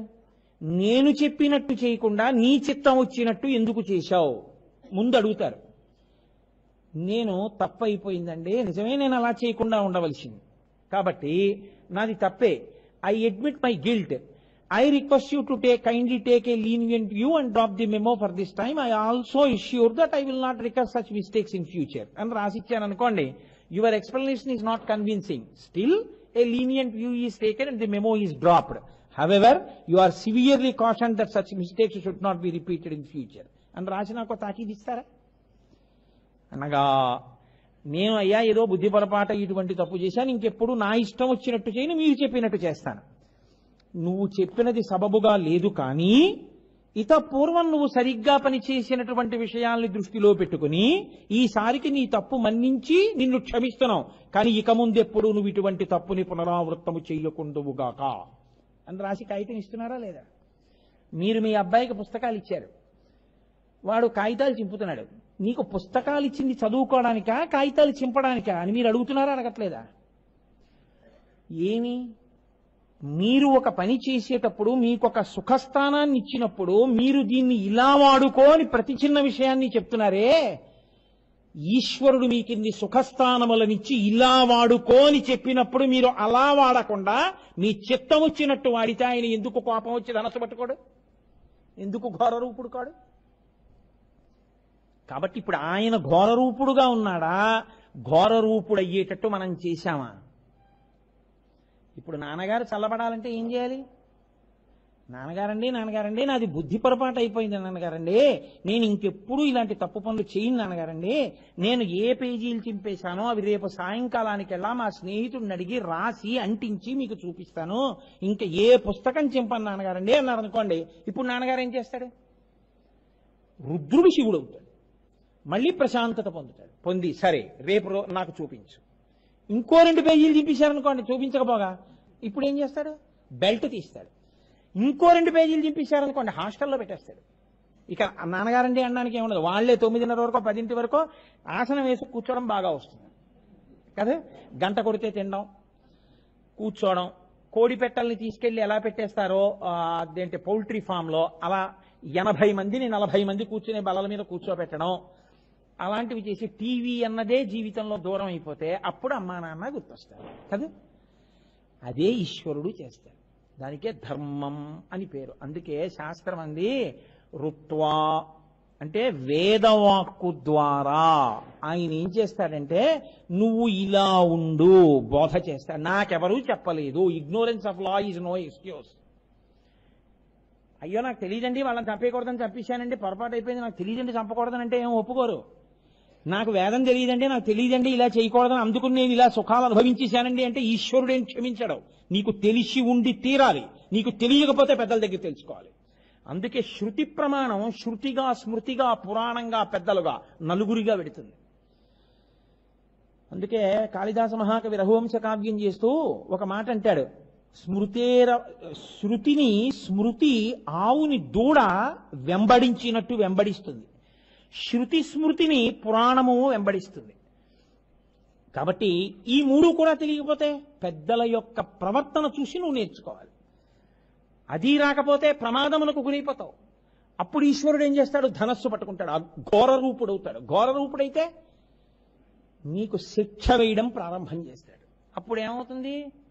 కన్నుల వెంట నీరు రావడం మొదలవుతుంది. అరే రే రే ఎంత పాపపు పని చేశానురా, ఇప్పుడు అనుభవిస్తున్నాను. పాపం చేసేయడం చాలా లోకంలో మీరు చూడండి, అందరూ సుఖాన్ని కోరేవారే. సుఖమునకు హేతువైనటువంటి నిషిద్ధ కర్మ భంజనం చేయడం కనబడదు. మీరు నా మాట పట్టుకున్నారో లేదో, విహిత కర్మాచరణం చాలా తేలికండి. మీరు స్నానం చేయండి అని నేను అన్నాను అనుకోండి, 5, 6, 7 స్నానం చేస్తారు. మీరు కోతిని జ్ఞాపకం తెచ్చుకోకండి అని నేను అన్నాను అనుకోండి, అదే మీకు గుర్తొస్తుంది. విహిత కర్మాచరణం తేలిక, నిషిద్ధ కర్మ భంజనం చాలా కష్టం. ఇది చెయ్యవద్దు అని అన్నాను అనుకోండి, అది చెయ్యకుండా ఉండలేను అంటారు. పైగా అది చెయ్యడం ఎంత తప్పు లేదో చెప్పడానికి ప్రయత్నం చేస్తారు. ఎందుకని? నేను చేస్తున్నది మంచిదే అని సమర్థించే ప్రయత్నం చేస్తారు. ఇది ఇంకా మౌఢ్యం, ఇది రావణ ప్రవృత్తి. అందుకే స్వధర్మో రక్షసాం భీరు సర్వధైనవ సంశయ గమనం వా పరస్త్రీణాం హరణం సంప్రమధ్యమా అంటాడు. ఇదే ధర్మం, రాక్షస ధర్మం. ఎత్తుకొస్తాను, ఏం తప్పేం సీత అంటాడు. ఏమైంది? 10 తెలకాయలు పడిపోయి. అడిగినప్పుడు బానే ఉంటుంది, అనుభవంలోకి వచ్చినప్పుడు అనుభవిస్తావురా. నివర్తయమనోమత్త స్వజనే క్రీతాం మనః, తిప్పు మనసు, ప్రమాదంలోకి పోతావు అంది సీతమ్మ. విన్నాడా? 10 తలకాయలు తెగి కింద పడిపోయి.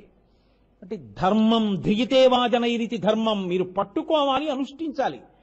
ఈశ్వరుడు ఎలా చెప్పాడో అలా చేస్తే ఈశ్వరుడు సంతోషిస్తాడు. ఆయన ఏదీ మిమ్మల్ని వద్దని చెప్పలేదు. ఆయన మిమ్మల్ని తినండి అని చెప్పాడు. సాత్విక పదార్థములనన్నిటినీ ఆయన సృష్టి చేశాడు. చక్కగా మీరు ఈశ్వరుడికి నివేదన చేసి ధార్మికంగా ఈశ్వర ప్రసాదంగా మీరు తీసుకుంటే ఆయన ఎంతో సంతోషిస్తాడు. ఆయన మిమ్మల్ని నిద్రపోవద్దని చెప్పలేదు. నిద్రపోయే ముందు నిద్రాకాలిక సుఖమునిచ్చేటటువంటి శివనామం 11 మాటలు చెప్పి పడుకోమన్నాడు. ఇన్ని పరికిమాలిన మాటలు మాట్లాడిన వాళ్ళు పడుకోబోయే ముందు 11 మాటలు శివ శివ అని పడుకోలేరా? ఓ ఒత్తు లేదు, ఓ కొమ్ము లేదు దానికి. శివ ఏమిటి కష్టం పలకడానికి? 11 మాటలు శివ శివ శివ శివ అని పడుకోలేరా? లేచేటప్పుడు హరిహరి అంటూ లేవలేరా? ఈశ్వరుడు ఏం చెప్పాడో అది చేస్తే ఈశ్వరుడు ప్రీతి చెందుతాడు. ఈశ్వరుడు ప్రీతి చెందితే నాన్నగారు చెప్పినట్టు నడిచాడు పిల్లాడు. నాన్నగారు సినిమాకి తీసుకెళ్తాడు. ఊళ్ళోకి సర్కస్ వచ్చింది, పిల్లాడికి తెలియదు. నాన్నగారు టికెట్లు పట్టుకొచ్చి రే రారా సర్కస్కి వెళ్దాం, మీ మాస్టర్కి నేను చెప్పాను ఇవాళకి ప్రైవేట్కి రాడని చెప్పాను, నేను బెంగలేదులే రా నాతో అని చెప్పి సర్కస్కి తీసుకెళ్తాడు. మీరు ధర్మంలో నిలబడితే ఈశ్వరుడు మీకు అన్నీ ఇస్తాడు. మీరు చూడండి, అందుకే రాముడు రామాయణంలో ధర్మంలో నిలబడ్డాడు. పశువులు ఆయనకి సహకరించాయి. సీతమ్మ తల్లిని అపహరించినప్పుడు పర్వతాలు చెప్పడానికి భయపడ్డాయి, నదులు చెప్పడానికి భయపడ్డాయి. లేళ్లు జింకలు ఏడుస్తూ సీతమ్మ తల్లిని ఎటు అపహరించాడో అటు పరిగెత్తుకెడుతూ చూపించాయి రాముడికి. చెట్లు సహకరించాయి, జటాయువు పక్షి సహకరించింది, రాక్షసుడు విభీషణుడు సహకరించాడు, వానరుడు సుగ్రీవుడు సహకరించాడు, మనుష్యులు సహకరించారు. వీళ్ళు వాళ్ళు కాదు, అందరూ సహకరించారు. కారణమైన ధర్మాన్ని పట్టుకున్నాడు. ఈశ్వరుడు ఎలా చెప్పాడో అలా బ్రతికిన వాడికి ఈశ్వరుడు యొక్క రక్ష సర్వకాలముల యందు ఉంటుంది. ఈశ్వరుడు ఎలా చెప్పాడో అలా కాకుండా సొంత బుద్ధితో బతుకుదాం అనుకున్నవాడు దాని ఫలితాన్ని కూడా అనుభవించవలసి ఉంటుంది. అది ఇచ్చేటప్పుడు మండుతాడు, జ్వలంతం ఆగ్రహిస్తాడు. ఆగ్రహించి ధనస్సు పట్టుకు నిలబడతాడు. ఏమిరా, నేను నీకెందుకు ఇచ్చాను, నువ్వేం చేస్తున్నావు? ఊరుకుని ఊరుకుని ఊరుకుని ఊరుకుని ఊరుకుని అయినా వినకపోతే ఆయన ధనస్సు పట్టుకు నిలబడ్డ తర్వాత ఏడవడం ఎలా ఉంటుందో తెలుసా అండి? మీకు అనుభవంలో ఉండదు. ఎందుకో తెలుసా?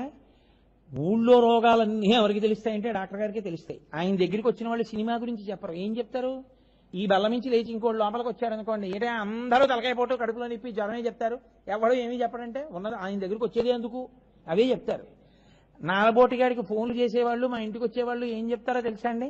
అయ్యా మిమ్మల్ని ఒక్కసారి ఒంటరిగా కలుసుకుందాం అనుకున్నాం అన్నాడంటే బాంబు పడిపోయిందని లెక్కే. ఎందుకు చెప్తాడో తెలుసా? అది ఇంట్లో ఏదో భయంకరమైనటువంటి ఎవరికీ చెప్పుకోలేని బాధ వచ్చింది. ఎందుకు వచ్చింది? ఇప్పుడు అంటాడు, ఏం చేయమంటారండి అంటాడు. ఈ బుద్ధి నీకు ముందుండి అసలు చెయ్యకూడదు చేయకుండా ఉంటే ఈ ఏడుపు ఎందుకు వచ్చి ఉండేది నీకు? ఇది నమస్తే రుద్రమన్యవ ఉతోత ఇషవే నమః. ఈశ్వర మా మీద కోపడకండి. నమస్తే అస్తు ధన్వనే బాహుభ్యాముతతే నమః. మీ బాహువులకి నమస్కారం, మీ చేతిలో ధనస్సుకి నమస్కారం. అవతత్య ధనస్త్వగం సహస్రాక్షసతేషు దే నిశీల్యశిల్యానాం ముఖా శివో నస్సుమనా భవా.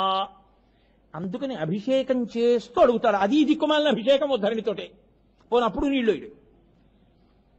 ఆయనన్ని బిందెలు నీళ్ళిచ్చి పోయిరా అంటే ఈ ఉద్ధరణ ఎక్కడ దొరికిందో దాంతో ఏదో ఆచమనం చేసి దాంతో పోస్తాడు. పోయి చెంబుతో నీళ్ళు పోయాడు.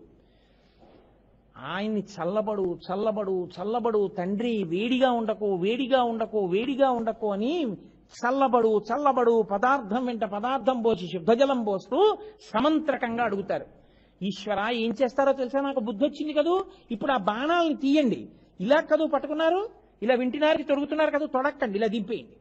ఇలా దింపేసి బాణాన్ని తునీరంలో పెట్టేటప్పుడు ములుకు పైకి పెట్టుకుని పెట్టుకోరు. అలా పెట్టుకుంటే వాడికి తునీరం పెట్టుకోవడం రాదు, వాడి తీసిన వాడి వెళ్ళేది అయిపోతాయి. అది ములుకులు కిందకి పెట్టి బాణం ఎక్కడ సంధిస్తారో దాన్ని పెట్టుకుంటారు. దాంతో ఇలా తీసి తీయగానే ములుకు శత్రువు వైపు పెడుతుంది. అదే అసలు భయంకర స్వరూపం. కాబట్టి ఈశ్వర ములుకు విరగ్గొట్టేయండి. ఇప్పుడు కాదు, గబుకుని ఎప్పుడు తీసిన దానికి పదునుగా ఉండకూడదు. విరగ్గొట్టేసి ఇలా కిందకు వచ్చేయండి, లోపల పెట్టేయండి తునీరంలో. ఇంకెప్పుడు తీకండి. దాన్ని తీసుకెళ్లి గోడకి మేకులు ఉన్నాయి చూశారు, వాటికి తగిలించేయండి. మీకు ఇక్కడ కాదు, ఉత్తర భారతదేశంలో శివాలయాలు ఉంటాయి. ఆ శివాలయాల్లో త్రిశూలాన్ని తగిలించేస్తారు తీసుకెళ్లి. ఎందుకో తెలుసా అండి? ఇదే అఘోర రూపుడిగా ఉన్నమని. తీసుకెళ్లి తగిలించేయి మేకులకి. ఇవన్నీ వేదమంత్రాలు. నేను అబద్ధాలు చెప్తానని మీరు అనుకుంటున్నారేమో. ఇప్పుడు మాకు బుద్ధి వచ్చింది. ఏం బుద్ధి వచ్చిందో తెలుసా? మేము ధర్మం ఒక్కటి పట్టుకుంటే శంచమే మయశ్చమే ప్రియంచమే అనుకామశ్చమే కామశ్చమే సౌమనసశ్చమే భద్రంచమే శ్రేయశ్చమే వస్యశ్చమే యశశ్చమే భగశ్చమే ద్రవిణంచమే యంతాచమే దత్తాచమే క్షేమశ్చమే. ఈశ్వర ఇది అది అని ఏమి?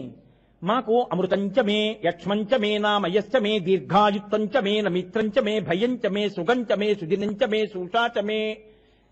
అన్నీ మాకు నీకు ఇస్తావు. కొడుకుల్ని ఇస్తావు, కొడుకులకి బుద్ధి చెప్పగలిగినటువంటి శక్తినిస్తావు, పెద్ద పెద్ద వ్యాధులు రాకుండా హాయిగా ఉండగలిగినటువంటి స్థితినిస్తావు, తిన్నది జీర్ణం అయ్యేటట్టుగా అనుగ్రహిస్తావు, మాకు ఆరోగ్యం ఇస్తావు, మంచి సంపత్తినిస్తావు. ఇవన్నీ ఇవ్వగలిగిన వాడివి నువ్వన్న బుద్ధి మేము తెలుసుకుని నువ్వు చెప్పినట్టు ప్రవర్తించగలిగిన బుద్ధిని మాకు ఈశ్వర. ఇది లేక నువ్వు ధనస్సు పట్టుకునేటట్టు చేసుకున్నావు. కాబట్టి ఈశ్వర నువ్వెప్పుడు నాకు ధనస్సు పట్టుకుని కనపడకూడదు, ప్రసన్నమూర్తివై కనపడాలి, సంతోషంతో కనపడాలి తండ్రి. ఇలా అయిపోవడానికి కారణం ఏంటి? మనసు చంచలమై తిరిగిపోయింది. అక్కర్లేనివన్నీ కోరుకుంది. సదామోహాటవ్యాం చరతి యువతీనాం కుచకిదౌ నటత్యాసా శాఖా స్వటతి జడితి స్మైరమభిత కపాలిన్ భిక్షోమే హృదయ కపి మత్యం తచ్చపలం దృఢం భక్త్వా బద్ధ్వా శివ భవత దీనం కురివిమో. ఈశ్వర, ఈ మనస్సు కోతి అక్కర్లేని వాటన్నిటి మీద తిరుగుతోంది. ధనం మీద తిరుగుతోంది, కామానికి స్త్రీల మీద తిరుగుతోంది. అందుకే దీన్ని తీసుకెళ్లి నీ పాదాలకేసి కట్టేసేయి. లేదా నువ్వు ఆది భిక్షువి కదూ, నీ చేతిలో కోతి ఉంటే బాగా వేస్తారు భిక్ష, కాబట్టి ఈ కోతిని నువ్వు పట్టుకుని వెళ్ళిపో. అప్పుడు నాకు ఈ చాంచల్యం ఉండదు, నీ పాదముల దగ్గర పడి ఉంటాను. ఈ భావాన్ని అందుకున్నాడు దూర్జటి. ఇదే మాట దొంగ అని మార్చి చెప్పాడు. తమకంబప్ప పరాంగనాజనుల పరద్రవ్యంబులన్ మృత్యులింగ మహోద్యోగము చేయు మనము దొంగం బట్టి వైరాగ్య పాశంబులం చుట్టి బిగించి నీ చరణస్తంభంబునం కట్టివైచి ముదంబెన్నడు కల్గజేయ గదవో శ్రీకాళహస్తీశ్వర అన్నాడు. ఇది దొంగ. నువ్వు ఇచ్చినవి తప్ప అక్కర్లేనివన్నీ వెతుక్కుంటోంది.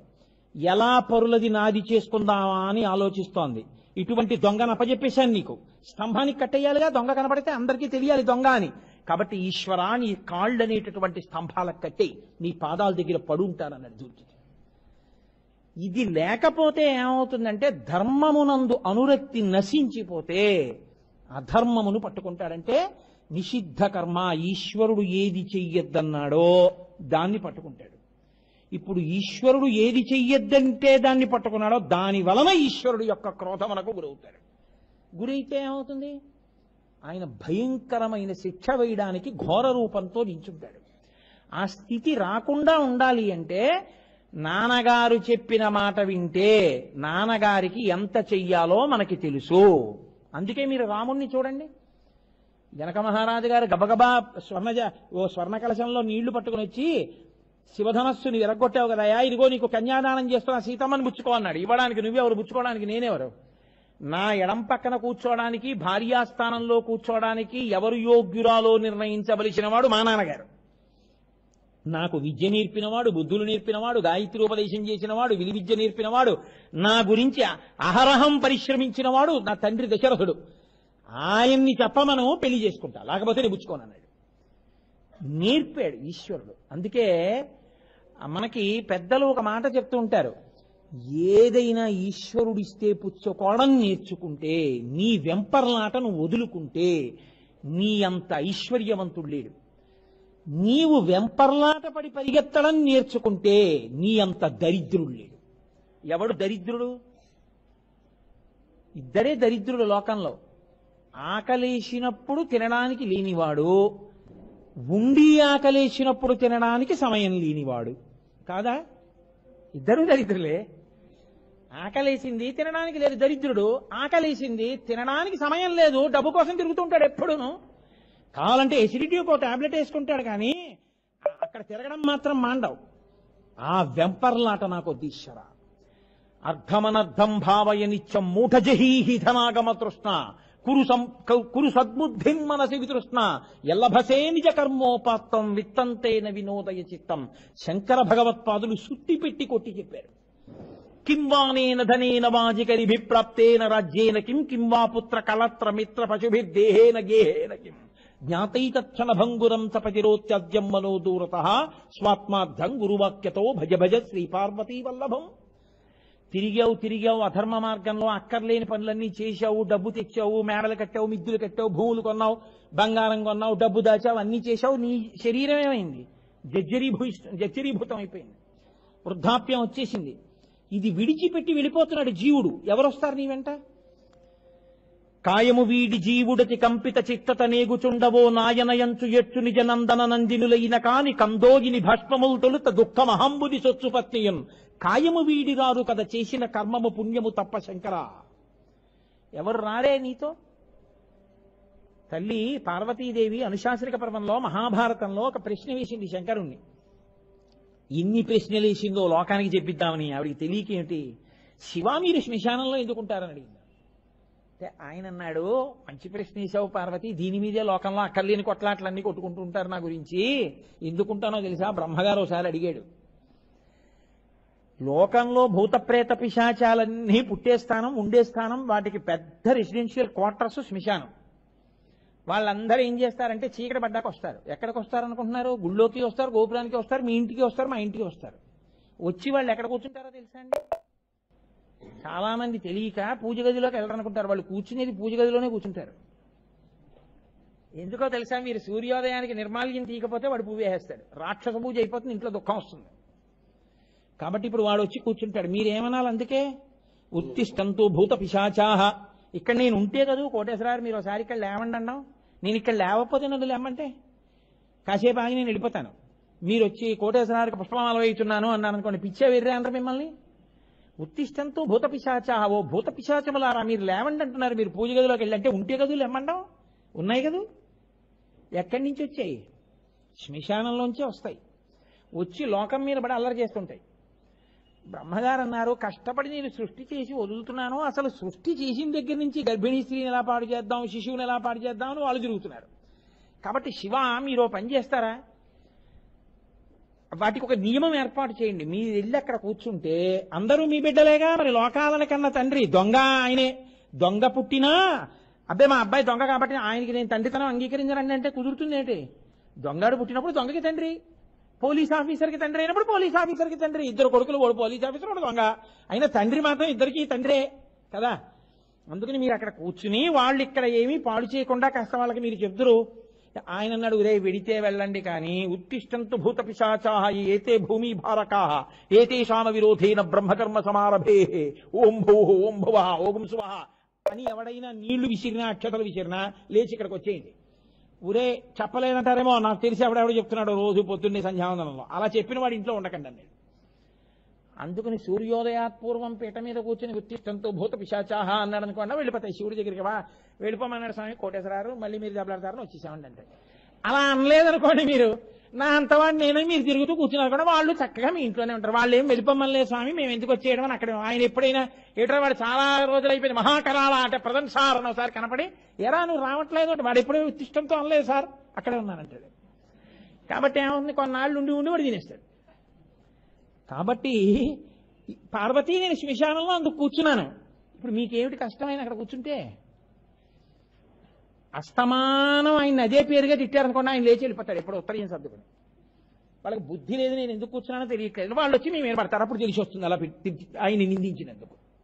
ఈశ్వరుడు శ్మశానవాసి మీ మంగళత్వం కోసమే. ఆవిడ అడిగింది ఒకప్పుడు, ఏమయ్యా పినాకపాణి అని పేరు కూడా పెట్టుకున్నావే ఆ ధనస్సు పట్టుకుని, ఎందుకు వచ్చింది ఈ పేరు నీకు? ఏమిటి నీకు ఆ సంతోషం పినాకం అంటే అంది. అంటే అప్పుడు ఆయన చెప్పాడు రహస్యం. ఎప్పుడో పూర్వం కృతయుగ ప్రారంభంలో కణ్వుడు అనబడేటటువంటి ఒక మహర్షి అద్భుతంగా తపస్సు చేశాడు. ఆయన తపస్సు చేసినప్పుడు ఆయన తపస్సు చేసినటువంటి పుట్ట మీద ఒక పెద్ద వెదురు బొంగు పైకి లేచింది. బ్రహ్మగారు చూసి, తపస్సు చేస్తున్న పుట్ట మీద పుట్టిన వెదురు బొంగు, ఇంత పెద్ద వెదురు బొంగు లోకంలో దొరకదు. ఇంత శిల్పులు చూడండి, నదిలో 500 ఏళ్లు నానిపోయిన శిలండి, మంచి శిల్పం చెక్కుతాం మఠంలో పెట్టిద్దామని మఠాధిపతులను అడుగుతూ ఉంటారు. అలా ఇంత గొప్ప వెదురు బొంగు దొరకదని అది తీసుకుని 2 ధనస్సులు తయారు చేశాడు ఆయన. ఒక దాని పేరు పినాకము, ఒక దాని పేరు శారంగము. ఒక దాన్ని పట్టుకెళ్లి విష్ణుదేవుడికి ఇచ్చి అన్నాడు, లోకాన్ని రక్షించవయా ఇది పట్టుకుని అన్నాడు. ఇది పట్టుకెళ్లి పరమేశ్వరుడికి ఇచ్చి ఘోర అఘోర రూపములతో ధర్మాన్ని నిలబెట్టవయా, అవసరమైతే అప్పుడప్పుడు శత్రువులను కూడా చంపన్నాడు. అందుకని త్రిపురాసుర సంహారంలో పట్టుకున్నాడు. మన యొక్క ధర్మాధర్మ వివక్ష ఎందు పట్టుకుంటాడు ఘోర అఘోర రూపములతో. నా బిడ్డలు పాడైపోకుండా నేను అది పట్టుకుని వాళ్ళని భయపెట్టి, వాళ్ళు నాన్నగారండి తప్పైపోయింది నాన్నగారండి, ఇంకెప్పుడు చెయ్యరు నాన్నగారండి, మమ్మల్ని మన్నించండి నాన్నగారండి, ధనసు పక్కన పెట్టేయండి నాన్నగారండి, బాణాలు పక్కన పెట్టేయండి నాన్నగారండి, కత్తి వదిలేయండి నాన్నగారండి అని ఏడిస్తే అవన్నీ పక్కన పెట్టి వాళ్ళని రక్షిస్తూ ఉంటాను పార్వతి, అందుకని నాకు ఆ పినాకం అంటే చాలా ఇష్టం అని చెప్పాడు. ఆ 2 చెక్కుతున్నప్పుడు ఒక పెద్ద మొన కింద పడింది. ఇంత పెద్ద పెచ్చు కింద పడిపోయింది కదా, ఈ ఒక పెచ్చు వదిలేయడం ఎందుకని ఆ పెచ్చుతో ఓ విల్లు చేశాడు. అది గాంధీవం. బ్రహ్మగారు అక్కడి నుంచి ఆ గాంధీవం వచ్చింది.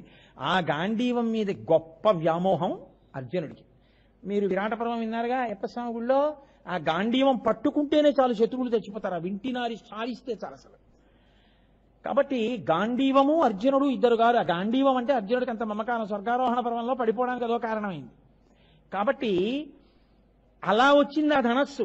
నాకు బ్రహ్మగారు ఆ రోజున ఈ కర్తవ్యాన్ని చెప్పి నాకు ఇచ్చాడు. అందుకని నేను పినాకపాణి అని పేరు పెట్టుకున్నాను. ఎవరైనా దీన్ని స్మరిస్తే వాళ్ళని కాపాడడం కోసం పార్వతి నేను ఈ పినాకాన్ని పట్టుకుని ఉంటాను. అందుకే పినాకీ అని ఒక్కసారి స్తోత్రం చేసి నమస్కారం చేసి, ఈశ్వర మేమేమైనా తప్పులు చేసి ఉంటాం, తప్పులు చేయకపోవడం ఏంటి, మేము చేసేవన్నీ తప్పులే తండ్రి, మేము తప్పులు చేస్తున్నాం, మీరు చమత్కారం పట్టుకోవాలి జాగ్రత్తగా. ఏది కారణం తప్పు చేయడానికి? చెయ్యా కాలా? ఈ రెండూ కాదు, మనస్సు కారణం. ఈ మనస్సును నేను నిగ్రహించగలిగితే ఈ పాటికి విజయం సాధించి ఉండేవాడిని. నేను దాన్ని నిగ్రహించలేకపోతున్నాను, అది నన్ను నిగ్రహిస్తోంది. పటకారని చెయ్యి పట్టుకుంటే పాలని జాగ్రత్తగా దింపేస్తాం, చేతిని పటకార పట్టుకుంటే వేడిపాలు మీ మీద పడిపోతాయి కదండి. వచ్చిన సమస్య ఏంటంటే మనసు మీ చెప్పు చేతల్లో ఉండాలి, మనం మనసు చెప్పు చేతల్లోకి వెళ్ళాం. ఇదే వచ్చింది ఈశ్వర. అందుకే మీరేం చేస్తారో తెలుసా, నా మనసుని మీ చెప్పు చేతల్లోకి తీసుకుని మీరు చెప్పినట్టు ప్రవర్తించేటటువంటి స్థితిని నాకు మీరు కల్పించండి. ఇది శరణాగతి అంటే. మీ బలహీనతని ఈశ్వరుడికి చెప్పడం శరణాగతి. అంతేకాని ఉట్టినే నోటితో వెళ్ళి లక్ష్మీ మహీతద రూప నిజానుభావ నీలాది దివ్య మహిషైకర పల్లవానాం ఆరుణ్య సంక్రమణత కిలసాంధ్ర రాగౌ శ్రీ వెంకటేశ చరణౌ శరణం ప్రపద్యే, అది శరణాగతి కాదు. తత్వం తెలుసుకుని మీ బలహీనతని ఈశ్వరుడికి చెప్పడం శరణాగతి. ఇది రుక్మిణీదేవి చేసింది, ఇది గజేంద్రుడు చేశాడు. అటువంటి శరణాగతి చేశారనుకోండి, మీతో ఈశ్వరుడు మళ్ళీ మళ్ళీ మంచి పనులు చేయిస్తాడు. అందుకే పెద్దవాళ్ళు మంచి పని చేస్తే వెంటనే వెళ్ళమన్నారు. మీరు గుళ్ళోకి వెళ్ళారనుకోండి, కూర్చుని వెళ్ళండి అంటారు. ఎందుకో తెలుసా అండి, ఓసారి కూర్చుంటే అద్దంలో చూడండి ఈశ్వరుణ్ణి అంటారు. మీరు ఇక్కడ ఆయన్ని చూస్తే మీకు అనుబంధం ఏర్పడితే మళ్ళీ మీరు అక్కడికి వస్తూ ఉంటారని. ఇదే మనం వెంకటాచలం కొండ మీదకి వెడితే అడుగుతాం, అహం దూరతస్తే పదాంభోజ యుగ్మ ప్రణామిచ్చ యాగచ్చ సేవాంకరోమి సకృచ్చేవ యానిచ్చ సేవా ఫలం త్వం ప్రయచ్ఛ ప్రయచ్ఛ ప్రభో వెంకటేశ. ఈశ్వర, జన్మానికి ఓ శివరాత్రిని 5 ఏళ్ల తర్వాత ఒక్కసారి ఎక్కడి నుంచో కాకినాడ నుంచి బయలుదేరి తిరుపతి వచ్చాను. 4 సంవత్సరముల 364 రోజులు లౌకికంలోనే గడిచిపోయి ఒక్కరోజు ఇన్నాళ్ళకి తిరుపతి వచ్చా. తిరుపతి వచ్చినప్పుడు ఎంత బుద్ధిగా నీ సేవ కోసం వెంపర్లాడి ఆ క్యూలో నిలబడి నీ ప్రసాదాన్ని కళ్ళకద్దుకు తిని ఈ పూట కాఫీ పోతే పోయింది లేని వైకుంఠంలోకి వెళ్ళి నేను నీ కోసం శ్రమ పడ్డానో, అలా నేను కాకినాడ వెళ్ళిపోయాక కూడా నా బుద్ధి నీ సేవ యందు నిలబడుగాక.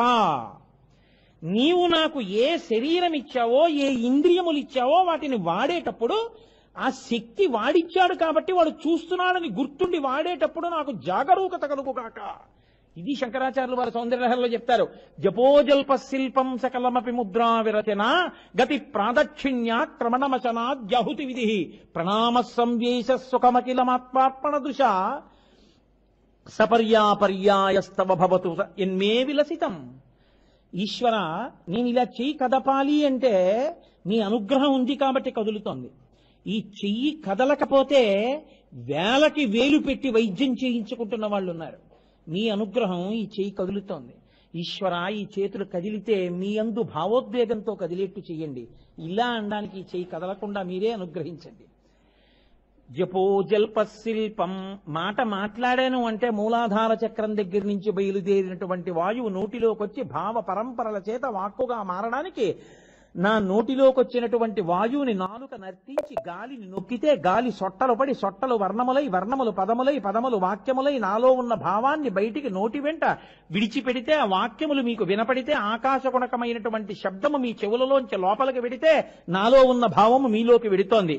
ఈ వాయు కదలిక అంతా, వాక్యముల నిర్మాణం అంతా ఈశ్వరా మీ అనుగ్రహం. లేకపోతే నాకు నువ్వు ఈ స్వరపేటికి ఇక్కడ పెట్టి ఉండకపోతే నేను మాట్లాడలేనుగా, ఆ స్వరపేటిక పోతే నేను పలకలేనుగా. కాబట్టి ఈశ్వర, నువ్వు ఇచ్చావు దీన్ని, కాబట్టి నేను మాట్లాడే ముందు ఈశ్వరుడు ఇచ్చిన దాన్ని సక్రమంగానే ఉపయోగిస్తున్నానా, ఆయన చూస్తాడు ఏం మాటలు మాట్లాడానో అని పరాకు నాకు కలిగేటట్టు చెయ్యి. నేను తిరిగితే ఈ కదలిక శక్తి ఈశ్వరుడిచ్చాడు. నేను దేనికి తిరుగుతున్నానో, ఏ అవసరానికి తిరుగుతున్నానో, ఏ అనవసరానికి తిరుగుతున్నానో ఈశ్వరుడు చూస్తాడు. కాబట్టి తిరిగితే కుడి చుట్టూ తిరుగుతాను, లేకపోతే ఈశ్వరుడి చుట్టూ తిరుగుతాను. అనవసరంగా తిరగకుండా నన్ను నిగ్రహించు. ఆఖరికి నేను నిద్రపోతే ఈశ్వరా నీ నామం చెప్పి ఒక్కసారి అలా నిన్ను భావన చేస్తాను మనసులో, ఒక్కసారి నిన్ను భావన చేస్తూ నిద్రపోతాను.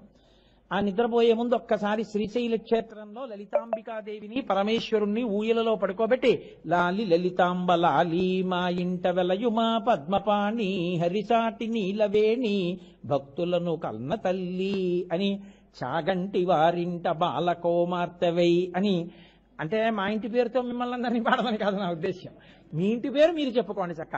కస్తూరి వారింట బాలకోమార్తెవై బంగారు రంగులా తిరుగుచుండు అని ఓ కీర్తన పాడుకుని పడుకోండి. దానికి సంగీతం అక్కర్లేదు.